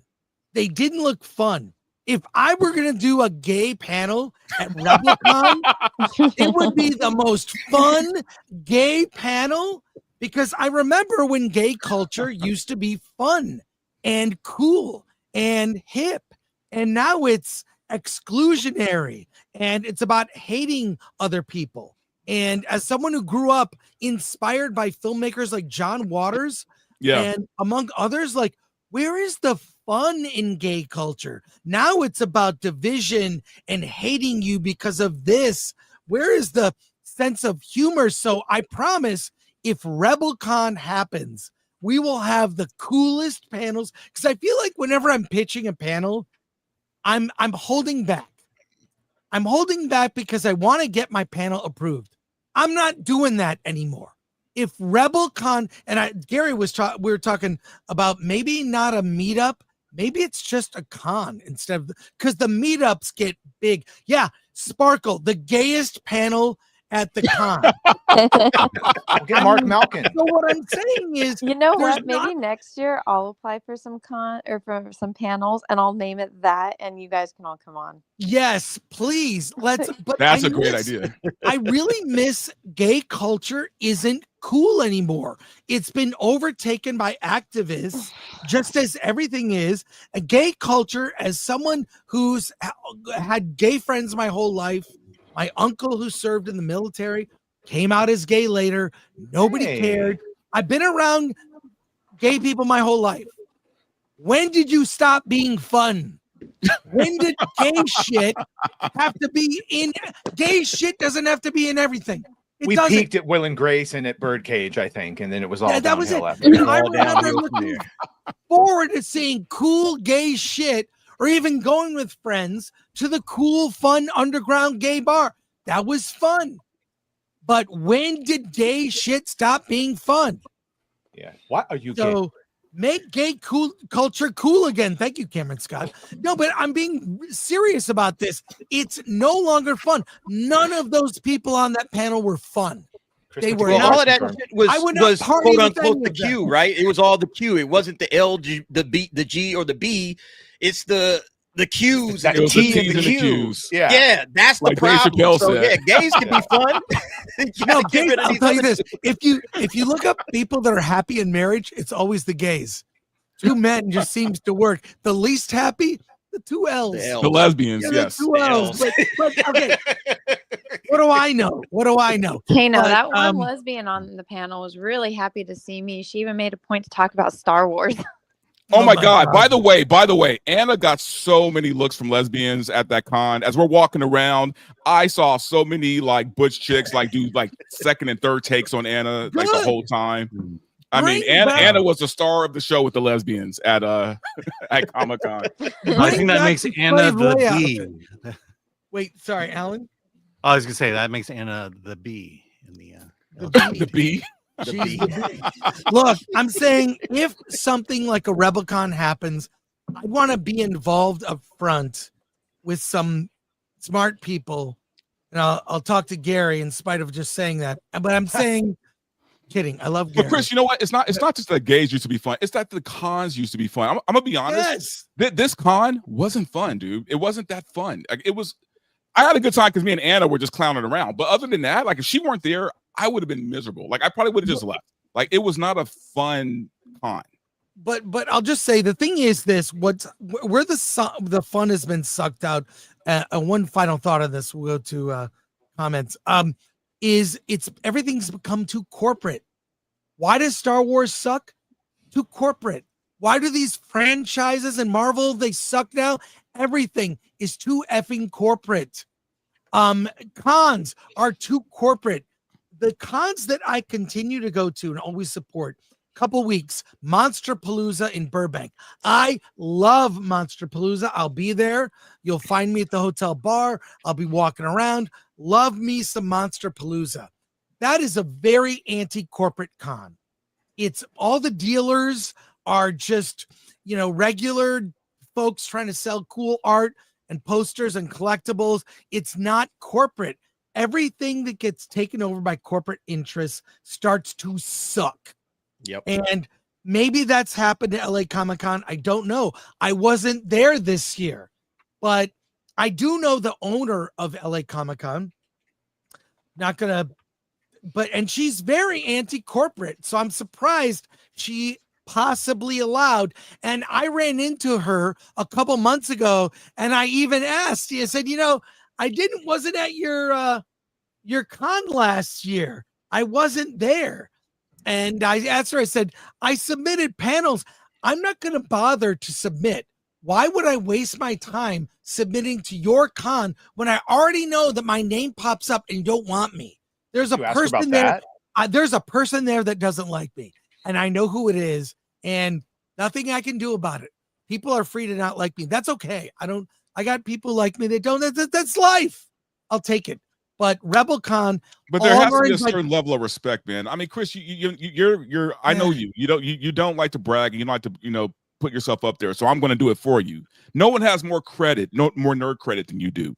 Yep. No one on this panel, no one who goes to those cons, man. You have done so much for this community, for fandom, that they owe you this, right? And it's bold to say that, but I'm gonna fucking say it. They owe you. The fact that they could look at you and deny you one panel is fucking insane. That's ridiculous. That should never happen. Well, who wants to go next? What about Alan? Go ahead, Alan. You say your piece. I am joking. Oh, sorry, I was doing Wait, it's a matter of respect, man. Like they owe you a lot. And they owe your fans it's not just disrespect to you, it's people who want to see you and that will spend money to attend. So it's also just denying the masses something that they want to see. So we all suffer. Well, one of the things I do make a point is I like to kind of give back, pay it forward or whatever.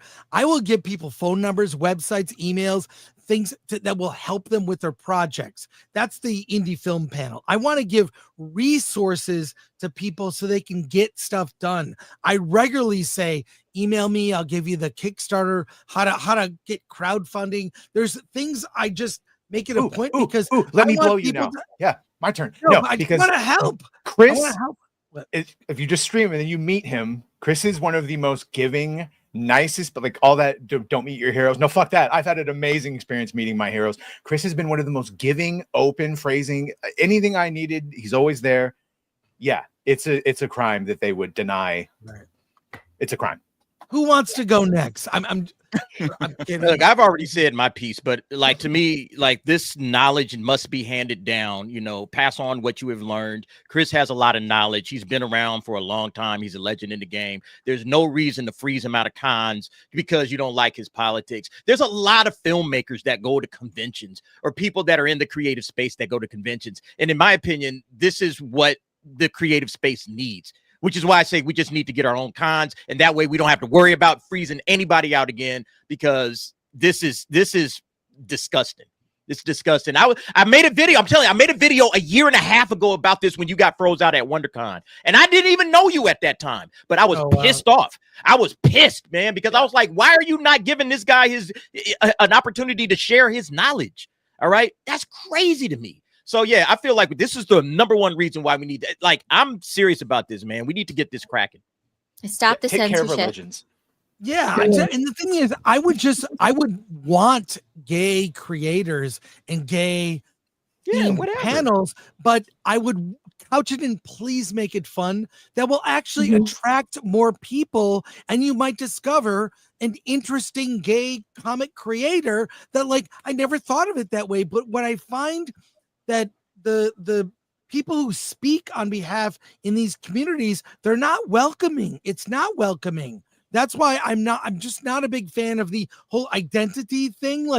I've had people people work for me. I don't know who they are. If they're gay, I would be embarrassed to ask that question. And Alan and I, this, Alan, it's happened to us. They ask us to check boxes when you appeal, when you try to apply for press credentials at some of these places. They ask you, what's your identity? How do you identify this? They're looking for you to tell them the check boxes. And I'm thinking that's irrelevant.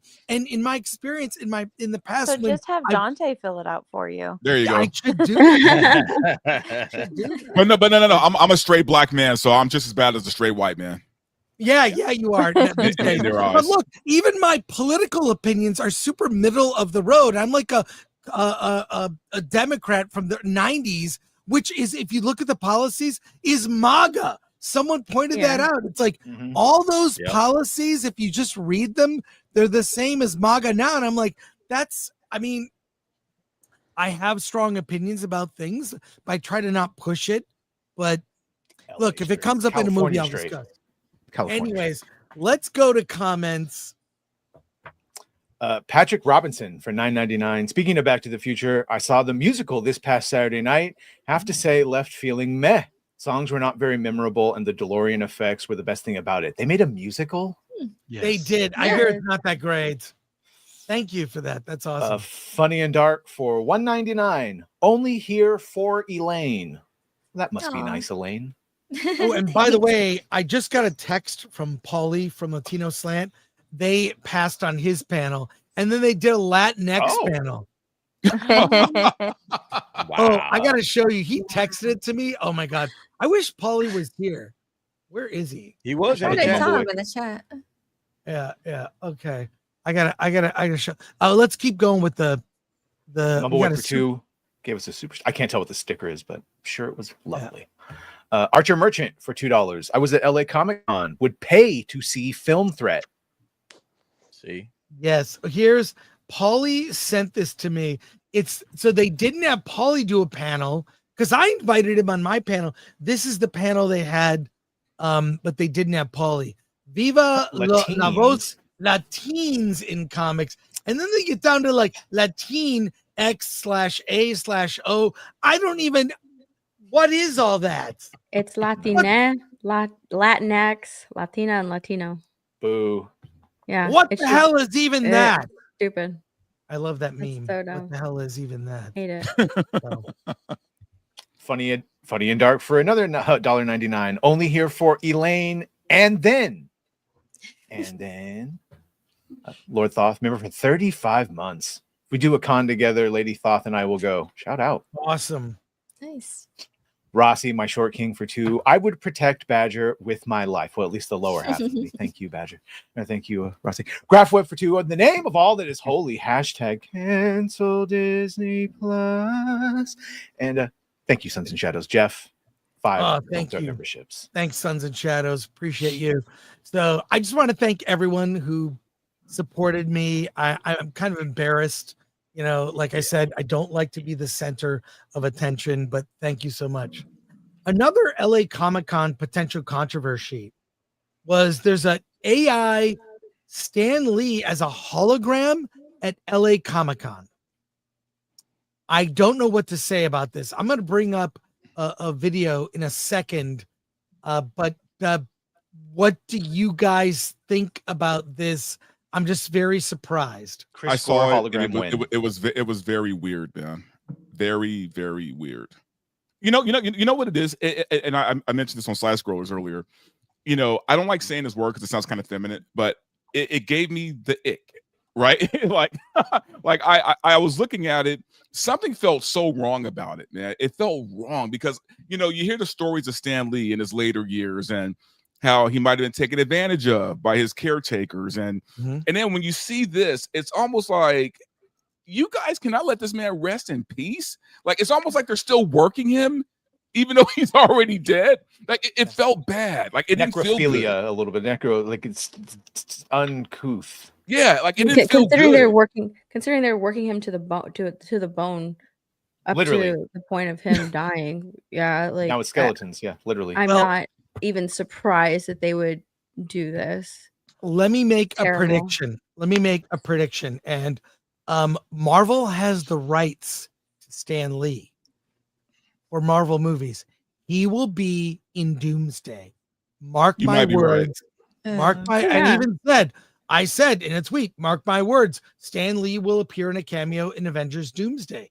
Here's from Culture Crave has video of this. I'm going to play this for you, but it's apparently AI where Stan Lee can respond to questions. Yeah.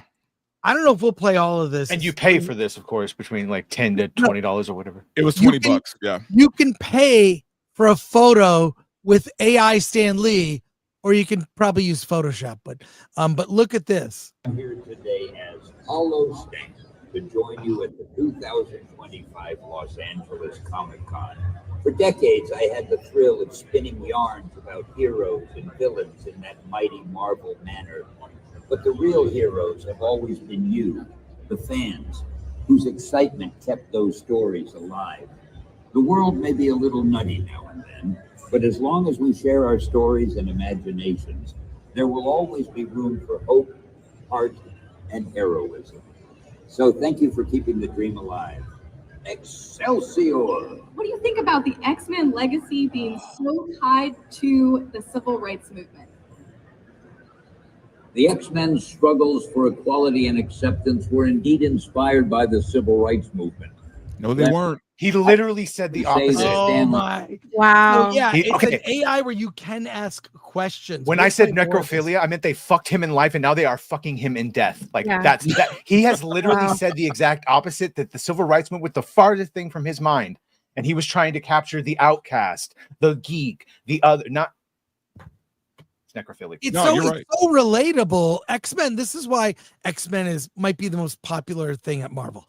We all feel like an outsider at some point, right? You feel different. That's the X-Men. And especially when I read that as a prepubescent kid, the X-Men was the best. I liked X-Men better than Spider-Man when I was a kid.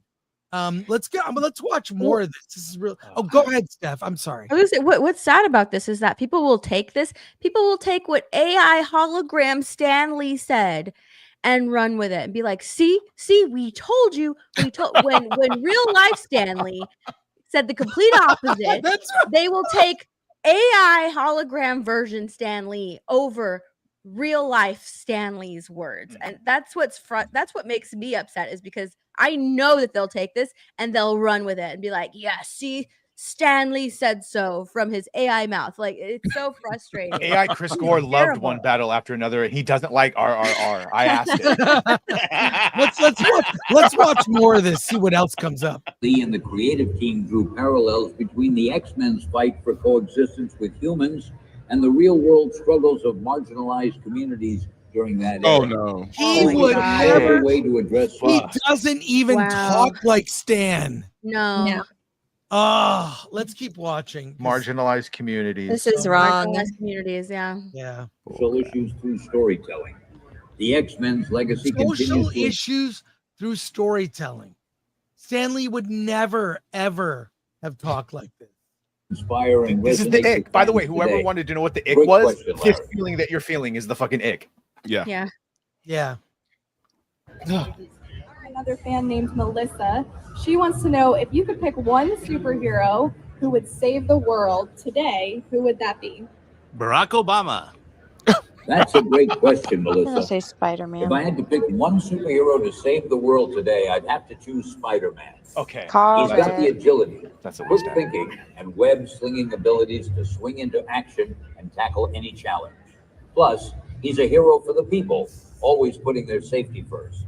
He's got a lot of heart, just like the fans who love him. Great question, Melissa. To know what are your thoughts on the MCU and Marvel's legacy today? I'm thrilled to share my thoughts on the MCU and Marvel's legacy. Dawson. The Marvel Cinematic Universe has been a game changer, bringing our beloved characters to life in a way that's resonated with fans worldwide. I think it's a testament to the power of storytelling and the impact that Marvel has had on popular culture. As someone who's been a part of Marvel's history, it's amazing to see how our characters have evolved and continue to inspire new generations. Great question, Dawson. One superpower. Stan, are you a what would boob it or be an like? ass man? Desecration. If I had to pick one superpower, I'd choose the ability to fly, Rayhan. It's a classic power that's both practical and thrilling. Just imagine soaring through the skies, exploring new heights, and saving the day in style. Spider-Man is definitely one of my favorites. He's not answering in real time. These are pre-canned questions. Yeah. They're using some voice thing. It's not AI where it thinks. These are pre-canned responses. They might use Chat GPT to respond, but Oh yeah, like an early version of GPT. Oh They my might as well God. put an Alexa device up there. That sounds so Stan, robotic. what do you think about the socio-political climate between Israel and Gaza? Go ahead, go. That web-slinging, wisecracking hero has captured the hearts she's of trying to get fans a everywhere. selfie. But if I had to pick just one, I just don't get why you would like it. Like, what's the appeal? It's not. You're asking him a question, and clearly it's not him, and you want a sincere answer from essentially ChatGPT. I don't get the appeal in that they're paying. Where is the money going? By the way, that's another thing that I don't feel comfortable with. His handlers that abused him to the end of his Like- life, worked him to And you would pay money for that. Anna had to drop off. I'm sure it was kid related, but yeah, it was gross. She went to go throw up. It's She's so really disgusted by nasty. what we just saw. Yeah, I agree with Elaine. Like the robotic Stanley voice, it's so uncanny. It's so weird. I don't get why people would be entertained by that. And I think that like questions like the questions with the X-Men, what is the appeal to asking that question, having him, give that answer? I think it's for validation, honestly. Sometimes that's why people use Chat GPT is to validate their feelings. And to have Stan Lee, give that answer back, it's like, oh yeah, see, I told you, I knew it. Stan Lee's with us, yes. But it's just so weird. It's so weird and off-putting. And by the way, I've actually interviewed the real Stan at LA Comic-Con. I was hired to do it. By the way, I didn't want anything except for Stan to sign a comic book of mine. That was my deal. It's all I wanted was to sign my Son of Origins of Marvel Comics. Did you ask him to say Excelsior? No, just signed, just signature. I still have both of those. 2 signed Stanley comics. But one thing I knew is his hearing was not good. So I had to repeat the question and turn to face him this way so his ears could hear. I basically had to yell the question back and repeat it. There was a whole procedure. I interviewed him at Dragon Con, at LA Comic Con, at Catalina Island Film Festival. I became like the person. I kind of knew how to deal with Stan. Also vet the questions if people were kind of weird, but gut check tells me I don't like this. I just don't understand why. Just do a tribute. Have a Yes. display. Have actual video footage of interviews of him and his displays of his career, his history. Like what? Why can't you do like a true tribute? This is ghoulish and wrong. Yeah, ghoulish. Yeah, this is like a Gola in Dune. I could just say. Anyways, I want to try to connect that Elaine to Dune Messiah somehow. Amazing. Well, hey, let's we have at least one more topic before we wrap up and go to soups. Emma Watson. Oh man. She has been in, is it a feud?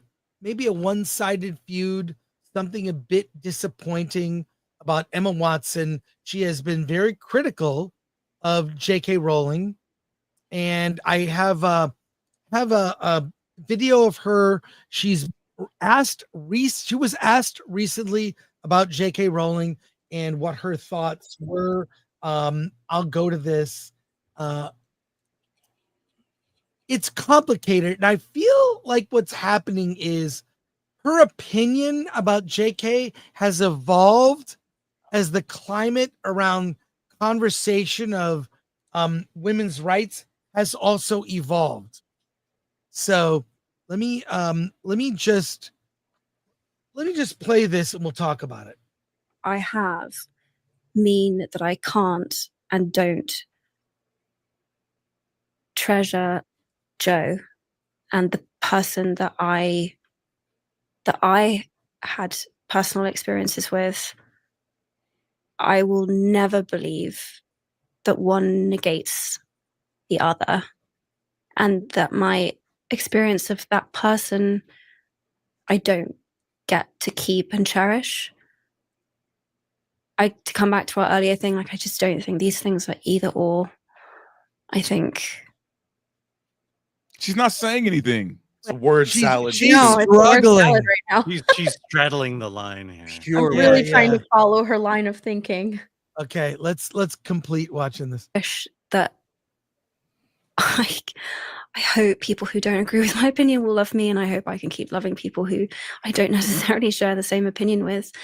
And I think that's a very, very important way for me that I need to be able to move through life. I just really, to circle back around, I really do believe in having conversations, and that those are really important, and that I don't know, man. I guess where I've landed is it's not so much what we say or what we believe, but very often how we say it, that's really important. And that's really frustrating and not what you want to hear when you're really angry and upset with someone. But I don't know. I just see this world right now where we seem to be giving permission for this kind of like throwing out of people, or that people are disposable. And I just think I will always think that's wrong. I just believe that no one's disposable. It's very clear. No one's disposable. So don't cancel JK what like do you you've been think doing. What do you think about what she just said? And I'm actually struggling myself with trying to figure out exactly what she just said. So It seems like a very friends with someone you disagree with, but she's just maybe, I don't know, but she said, like took 1,000 words to say I it. don't want to be guilted for having good memories of Joe, because I do have good memories of Joe, but I think she's a fucking monster now. And maybe it's just the way she says things, but I don't think we should throw her out, even though I don't like anything she says. Yeah. Well, she basically said nothing. Nothing. I like Well, that she was let's pushing agree to her face, disagree. like We should be able to agree to disagree, and I don't want anybody to cancel me because of my own beliefs, and I should be all right with you guys. So there it is. Oh, by the way, it's too late. in a roundabout The left way. has already canceled her. So they've destroyed her. well, hey, J.K. Rowling finally had something to say. Oh, she clapped back. Oh, man. So, Badger, if you would, is it big enough here? Fuck. Let me just- It's like 6 pages, but sure. I've actually got do the it. accent as well. Yeah. Yes. Let's, I'm seeing quite a bit of comment about it. No. It's long. Here's the relevant part, right? Starting. I wasn't a multimillionaire at 14. I lived in poverty while writing the books that made Emma famous. I therefore understand from my own life experience what the trashing of women's rights, in which Emma has so enthusiastically participated, means to women and girls without her privileges. The greatest irony here is that had Emma not decided in her most recent interview to declare that she loves and treasures me, a change of tack I suspect she's adopted because she's noticed full-throated condemnation of me is no longer quite as fashionable as it was, I might never have been this honest. Adults can't expect to cozy up to an activist movement that regularly calls for a friend's assassination, then assert their right to the former friend's love, as though the friend was, in fact, their mother. Emma is rightly free to disagree with me and indeed to discuss her feelings about me in public, but I have the same right, and I've finally decided to exercise it. So she finally broke her silence about this. It's a much longer post. There's more context. There's a part in there. this That's the where she salient discusses. part. There's a part in that where she discusses the fact that if Emma had something to say, she has my phone number. She could have called me up at any point in time, but she decided to go public with her opinions and castigate me while my family was getting death threats, while I was getting death threats, and then tried to slide a little note to my say, "Oh, I'm so sorry you're going through this." And JK said, "That's when I lost it, because you got my phone number. You could have called me." And that's what a friend would have done. A friend would call her and get on the phone. She mentions the BAFTA awards where Emma Watson goes up on stage and says, "I'm here for all the witches except one," J.K. Rowling, in front of everybody, in front of all their peers. Like, she had the gall to go out and do that, and then at the same award show slip her a little note that said, like, "I'm so sorry for that you're going through all of this." It's the two-sidedness of it. Like, I will bash you in public and pretend to support you in silence. She says it right here. However, Emma and Dan in particular have both made it clear over the last few years that they think our former professional association gives them a particular right, nay, obligation to critique me and my views in public. Years after they finished acting in Potter, they continue to assume the role of de facto spokespeople for the world I created. And that, as Steph just said, every chance they get to talk shit, they take that chance to talk shit. Here's what Emma should have done. She should have just said, "I was wrong." And perhaps some of this, but Alan, you know, she can never say not that. said anything at all. She could just stop talking about J.K. Rowling altogether. You know, Like just tell people in interviews, like, I won't be answering any questions about J.K. Rowling today. It's so simple. People do it. Actors do it all the time. I'm not taking questions about J.K. Rowling.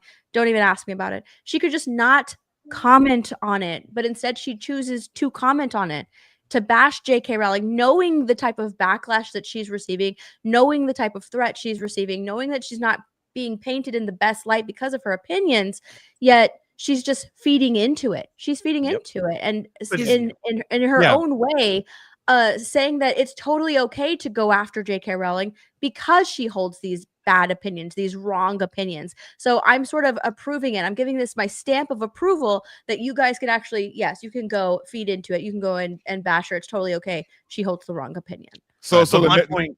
Oh, go ahead, Alan. No, my point is that, you know, we talk about authenticity being the currency of today. It's if you want, you know, I miss the time when we stopped speaking through publicists. I miss the time when we can just be honest. And if she really feels the way she does, a heartfelt apology would go a long way. To recognize the things that she had done wrong, and then to apologize for it would do her a great deal of service. And yes, she is going to get backlash for that.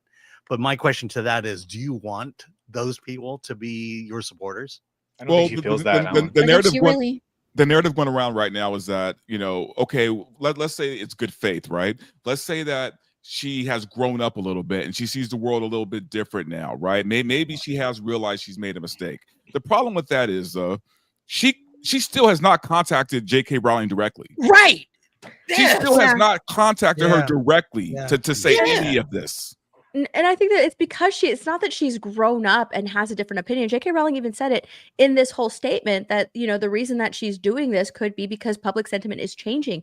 It's not that she like changed her opinion about J.K. Rowling. She could possibly still hold the same opinion. She's just like in her mind, she's just changing it out in the open, you know, out in the open because public sentiment is shifting around J.K. Rowling. It's no longer, she even said it's no longer fashionable to bash me or whatever.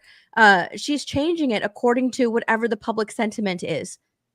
That's all she's doing. She's sort of shifting the argument. She's covering her opinion about J.K. Rowling surrounding whatever the majority opinion is currently. Yeah.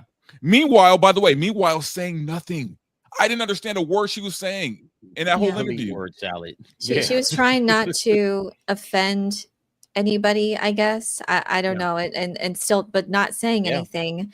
And meanwhile, Rowling's statement was actually quite thoughtful and with conviction, and I understood every word of it, unlike the word salad of Emma. And yeah, it's just completely different. You can tell. And Rowling has every right to say her feelings, as Emma has done throughout all these years. So she's been keeping her mouth shut all the time, like she said. I didn't want to bring them into it, but I thought even the way she handled this was very respectful and just saying the truth and in a very forthright and concise manner.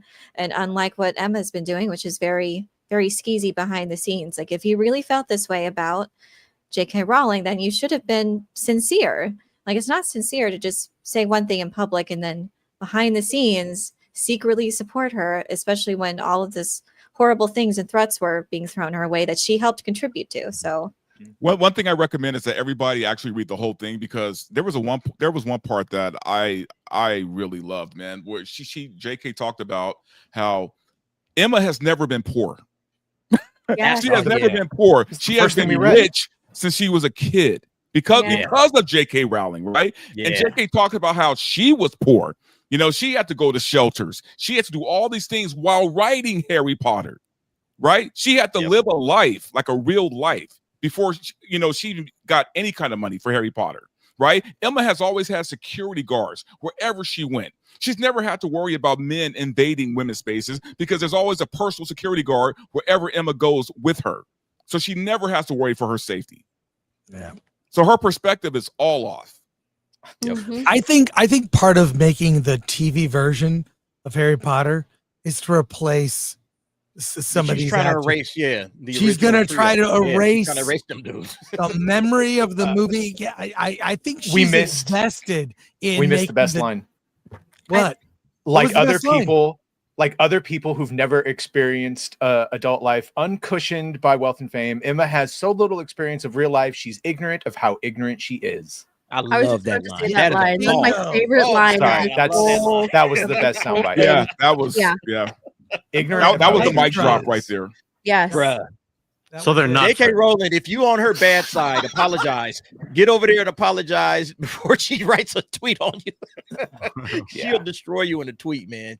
Jeez. That's great. Oh my God. That's great. All right. One more quick news story for the day before we wrap up. AI actress Tilly Norwood controversy. This is a real thing.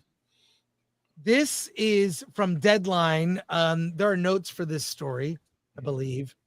Creator of controversial AI actress Tilly Norwood puts out statement following backlash. She is not a replacement for a human being. Not sure if I agree, but if you would, Badger.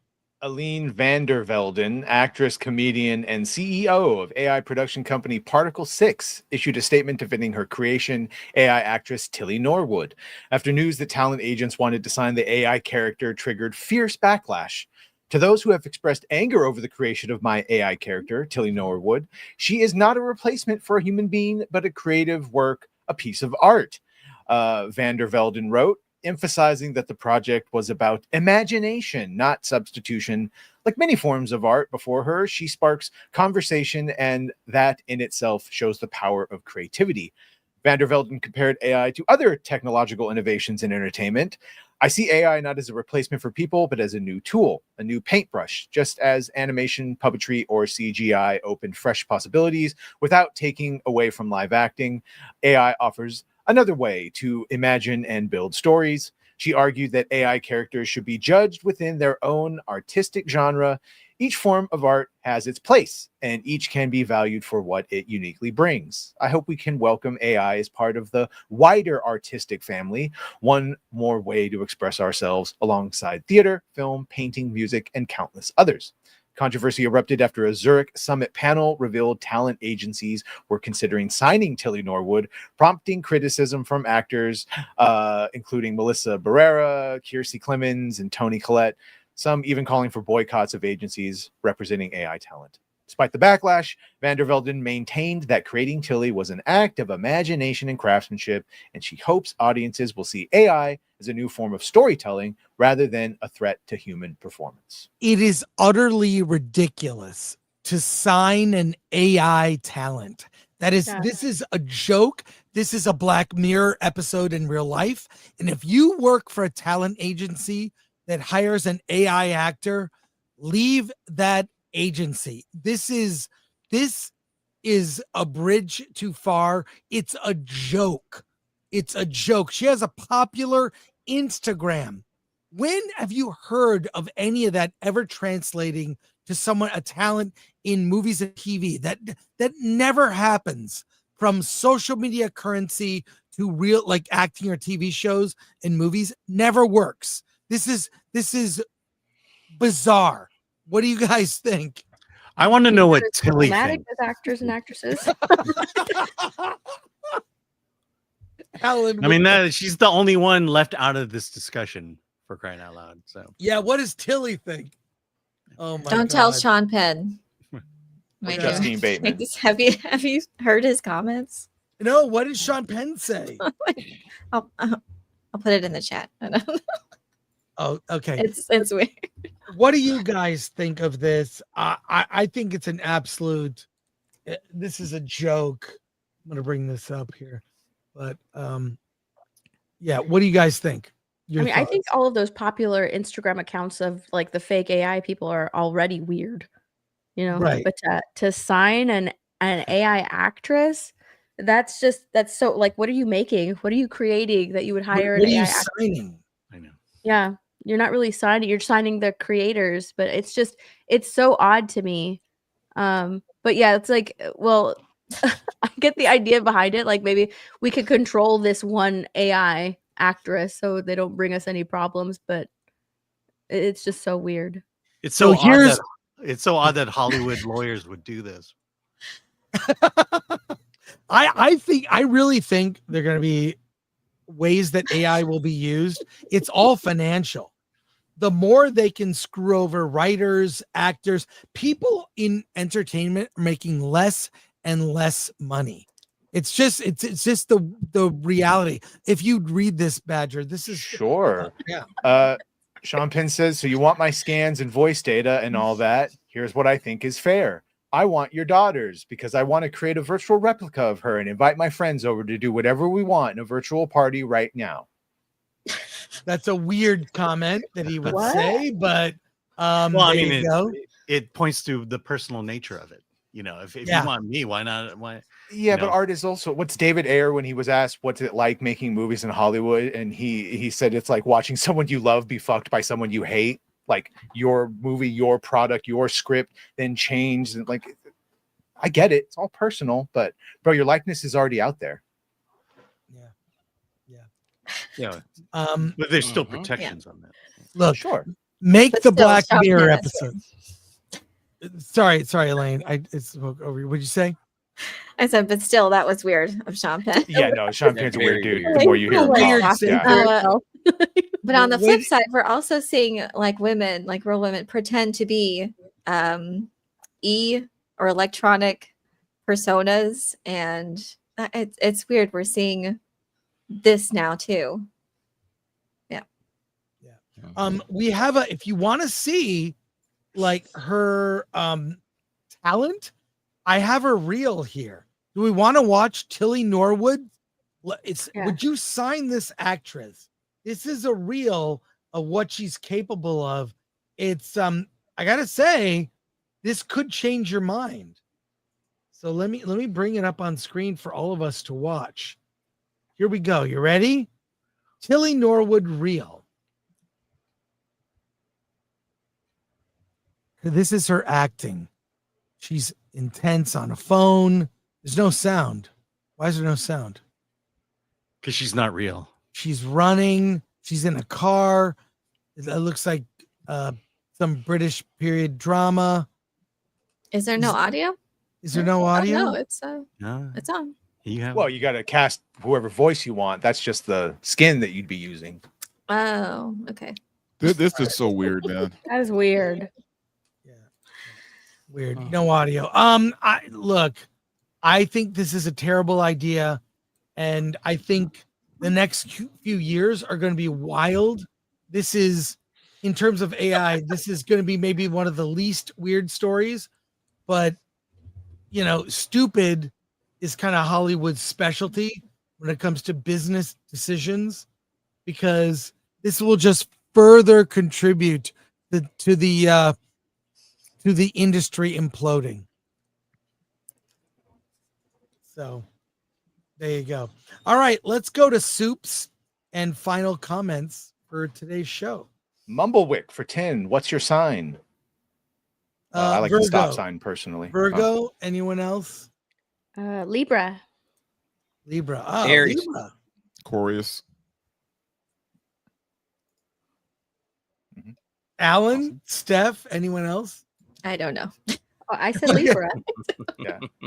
All right. Zodlander for 200 Swedish krona. You promised butts in the Flash. Marvel Zombie sucked. You have made some great reviews, Chris, but trust is broken. Just kidding.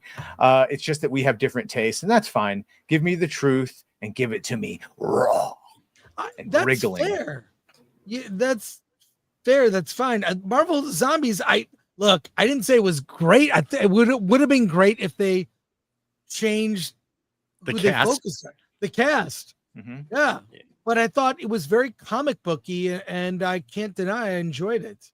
And I love I love Michael Keaton in The Flash. I said that's his Ezra butt. Miller- You liked his butt. Yeah. Says Yeah. he promised butts in the Flash. He was talking about Michael Keaton. No. Supergirl, right? Anyways, Geek thank you so Truth, much. 64 for $5. Hollow Stan is highly disturbing. Artificial responses from a dead legend played on a giant iPad. In the words of Doc, we've got to go back, Marty. Thanks, Geek Truth. Funny and Dart for $1.99. Elaine, awkward question: single or mingle, bro? I'm not single. There you go. Answer. There you go. Put There you that go. on the wiki. Hayden Wayne, 70. Shut up, Hayden. For Confirmed. 20. Shut up, dude. What if she never actually felt that way about JK, jumped on the trans issues and used it to endear herself to the left, who thought she would win? Now tides are changing. She's getting in front of it, but feels guilty. I think maybe, but she would have called JK. Call her directly and tell her. They I think could she have had a still believes it. conversation. I think she still believes it all. Yeah, I also think, I don't know, is Emma Watson, is she a mother? She's self-coupled. No, remember? she's married to herself, isn't she? Yeah. What? She she married herself. She married herself. Self-partnered. Is that a Self-partnered, I joke? think was the word. No. she used. Yeah. She's At self-coupled. one point, she married You serious? herself. Yeah, that divorce is going to be messy. You think Steph and I just planned this? Yeah. No, I she don't know announced if she she's was still married self-married. to herself, but Yeah, yeah, she married she's- herself at one point. Officially batshit, if that's true. Absolutely. Lee Kindler for $4.99. Why does an AI actress need an agent? It's a PR does. move, if you ask me. Yeah. Archer Merchant for $5. How will they interact with the AI? I feel like they try to use it as an excuse to digitize others in the film so they can interact in scenes. Oh, we Yeah, saw it thanks, with man. Stan Lee, so Yeah. that's how you do it. Carnal for $5. When do you all suppose the discussion about defamation lawsuits surrounding AI actors is going to be had, or will there be AI lawyers next? Here's what's funny. AI lawyers could be a thing. A lot of jobs like accounting, a lot of jobs that are also going to be obsolesced because of AI. I don't know. This is really tough. And thanks, Carnell. Always enjoy. To all you young guys out add to there, this conversation. to all you young guys, become an electrician or a plumber. AI can't take that away from you. Not yet. Yeah, those unsexy jobs that make bank. We saw in that. Sanitation, they can't take it away from you. Yeah. That's Did right. a dirty job. Ask Finn's character in The Force Awakens. Well, they I took love his it. job away from him. I love what John Boyega had to say recently. Yeah. I'm glad that was out there. That's what I've been saying. I couldn't believe he was right. He was so right. He's a legit Star Wars fan. When he got cast, he was like so excited. It was great. And then they totally pissed away his character. Made him So- a He garbage thought man. he thought his character was going to be a Jedi. He was actually really upset that his character didn't evolve into a Jedi. He thought that from the first. He was. I think he said like, why would they put it in the trailer of me holding a lightsaber and then like I don't end up becoming a Jedi towards the end, and I end up just yelling after this one woman. I think he said something like that. Said a bunch of things. Recently. He Yeah. got screwed over. Woke Disney had a black man simping after a white woman for 3 movies. And nothing. Oh, yeah. And Ray friend zones him at the end of Force Awakens. She friend zones Finn. It's so dumb. It's so dumb. And all the rumors I'm hearing about Star Wars Starfighter sound fucking terrible. They're probably all true. I've heard nothing from my sources. I can't wait for Spaceballs too. Yes. Oh, I Did can't you wait. see the Did you see the still they were trolling Yeah. Force Awakens? That's so good. I can't wait. I knew it right away. I hope it's good. I hope it's good. All I'll Did say you is see the this. pizza in the chair? There's a pizza in Yes. the chair. In regards to Mandalorian and Grogu and Starfighter and all the things, remember how everyone just say, yeah, but all roads lead to Rey Skywalker? That has not changed. All roads still lead to Rey Skywalker. Mm-hmm. Anyways, Carnell, hope we answered your question. Appreciate that. And that's gonna wrap it up for news stories for today. So got another great show in the books. I gotta say, I really look forward to Monday and just chatting with everyone here. So up. Cookies here on YouTube, where I talk about sci-fi, fantasy news, theories, and lore. I'll be having more Tron Ares coverage, Doom Part 3 coverage coming out soon. So check it out. Thanks again. Hey guys, Dante from Riot. You can follow me on YouTube, Rumble and X. I have nothing going on for a little while because I'm in the process of moving. So, but don't unsubscribe. Just stick with me. I'll be back on the air as soon as possible. But for right now, yeah, might be taking a hiatus. Wait, when are you moving? I'll tell you after. Okay, if you need help, let me know. Oh, what a true friend. That taking people to the airport. It's Look at just you. an excuse to get pizza and drink. That's very and true. move, and I'll help you move. That is very true. Steph, My Nerdy Home. You can follow me on YouTube, Instagram, and X. I have 2 streams coming up this week, Nerdy News, and also a TikTok one. Come and hang out. Derek Anderson, the DA. Check me out on the Nightcap Tuesdays and Thursday evenings. We'll be covering Peacemaker episode 7 on Thursday, and then of course daily videos as normal. Thank you very much, guys. See you on the next one. Yeah. Hey, we got Hollywood on the Rocks Wednesday, talking about a bunch of stuff. Oh wait, sorry. I know. Dodgercast coming up right now. We'll be talking about EA selling for $55 billion and all the Peacemaker controversies with the dance thing in Fortnite. It'll be a fun time. Come on by. And we'll be talking about Peacemaker next week. We had said too much stuff today. Thank you, everyone who sent in a soup and a comment. We appreciate you. We'll be back next week. And Alan, what do you have to say? Let's. Oh, sorry. I thought you were going to play the video.